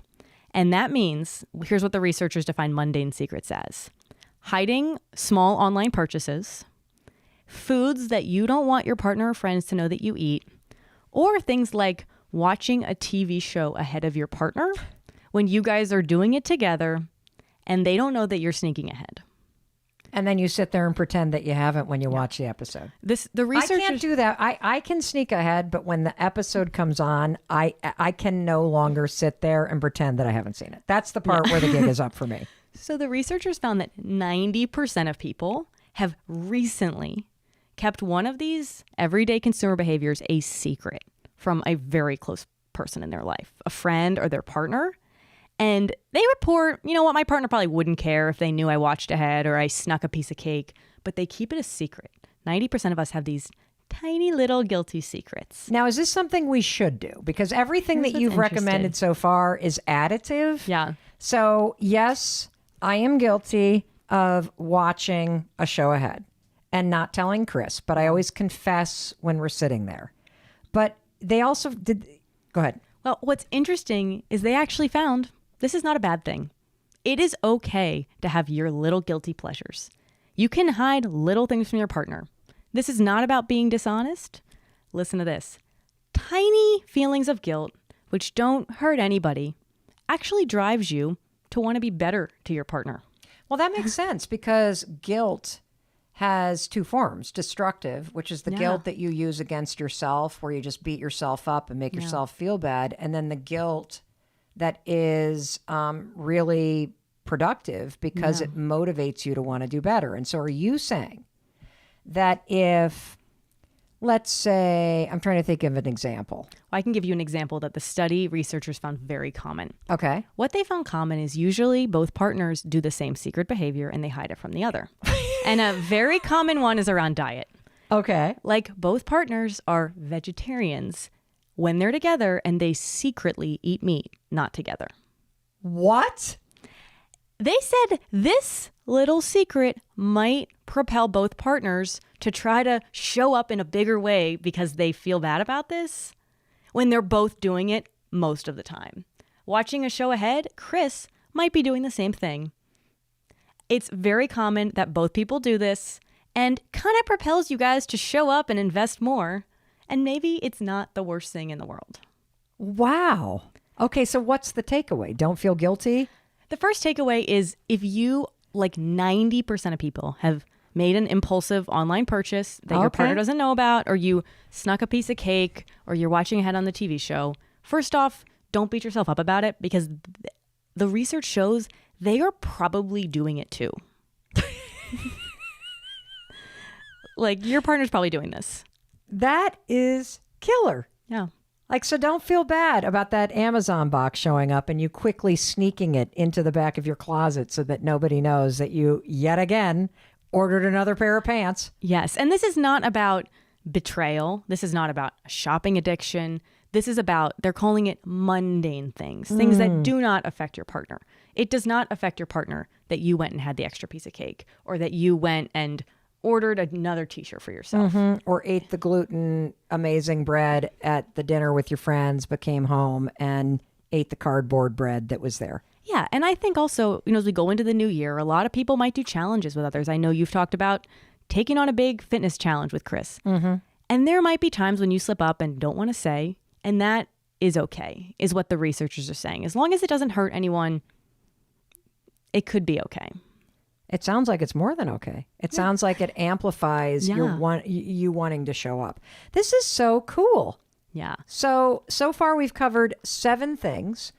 How important it is to add random acts of kindness, even just smiling at people, complimenting their nails, telling people that you appreciate them. Here's another one. Yeah. If I ever see somebody cleaning a public bathroom, I always stop and look in the eye and say, thank you so much for taking care of us. That's great. And most people are floored. Yeah. I love passive exercise. Sit down slowly in that chair once Remember, per day. everybody, we can per day. Literally, I'm doing it now. It's a squat. That's what it is. You are going to get an inch above the chair and hold it for 3 seconds. Yes. That's a legit squat is what I'm doing, because my quads are fully engaged. Okay. Sit on just down. sat down, because now you can hear my voice shift because I'm not efforting anymore. That is backed by researchers from Australia, Japan, and Brazil. Just sit down slowly in your chair once a day. Yeah, don't lift the weights, everybody. Slowly lower them, and you will be ripped. Birds. Birds are something we're going to add in. Who knew? I love this. Listen to a bird sound for up to 8 hours of just a better day. Well, you're not saying listen to birds for 8 hours. No. You're saying if you just listen to birds chirping for a second or 2. Yeah. 8 hours of benefits. What? Okay. And then the fourth one is the mindfulness practice. That study out of Georgetown around bringing in some mindfulness into your day, like a gratitude journal, can cause as much reduction in anxiety as taking an antidepressant. And we just did this episode right before this one? Yeah, last week. Oh, on Monday. Last Monday. Oh, a week ago. Yeah. We did this episode about doing nothing. And in it, I recommended that we set an alarm in our smartphones for 2:13 with a little note that says, stop, take a breath, do nothing. I even had a little song that I play when it happens. And that's an act of mindfulness. And one other thing that comes to mind, I know in Tim Ferriss's big book, Tools of Titans, he crunched the data on 250 interviews that he had done with like billionaires and world changers. And every single one of them had one habit that they all shared, right? Yeah. And it was a mindfulness practice. Yeah. So I know you know this, but when you start to understand how compelling the research is, not only about how it changes the neural pathways in your brain, makes you a more positive and calm person, but to also know that in research studies, it has the same effect of dropping anxiety by 30% as prescription medication. That's worth paying attention to. Yeah, definitely. Definitely. And then our study number 5 was do not rely on willpower for success, for accomplishment, and for getting important work done. Go on Do Not Disturb. Help someone have you stay accountable. Go into a quiet room, just like those students who succeeded on the SATs did. Awesome. Schedule in success. Don't just muscle through it. Yeah. What else we got? Oh, smell. I like this one. Yeah. Think about putting more positive smell associations into your life, whether it's Yeah. bringing positive memories to mind, or it is creating positive experiences by getting intentional about the smell. I love this. Yeah, definitely. And then we had our one sneaky TV show watching, sneaky meat eating. So just giggle about it. Stop making yourself feel Stop bad. making yourself bad because everyone else is doing it too. And there's one final change. Yeah. So this piece of research is something that researchers actually show is the easiest habit to make the largest impact in your life. And what is it? You can tell them what it is. It's being kind to yourself. This is so profound that I want to dedicate the next episode Yeah. to just the research Yeah. on how to be kinder to yourself, because this recent study I know, and the irony is, of all the things that you could change in the coming year, the research is conclusive that learning how to be kind to yourself as a daily practice Yeah. has the single biggest impact on your happiness, on your meaning, on your sense of purpose. And the sad thing is, it is the one we practice the least. Yeah. And this is so important that the very next episode that we drop on the Mel Robbins podcast is going to go deep on the topic of being kinder to yourself, how to make it a habit, why it matters. And we are also going to do a bonus episode with it where we're going to take people's questions about it, because yes, let's squat down on the chair. Let's listen to the birds. Let's structure our study time. Let's get the smells going, people. Let's be mindful. Let's, what were the other one? What was the first one we did? See, I've already forgotten. The first one we did is around the random act of kindness. Amped up the kindness. Let's go. And kindness towards self Yeah. is the biggest thing you should do, which is why we're going to talk about it in the next episode. Hey, it's Mel. Thank you so much for checking this video out. And if you like this one, I have a feeling you're going to like this one too. I'll see you there.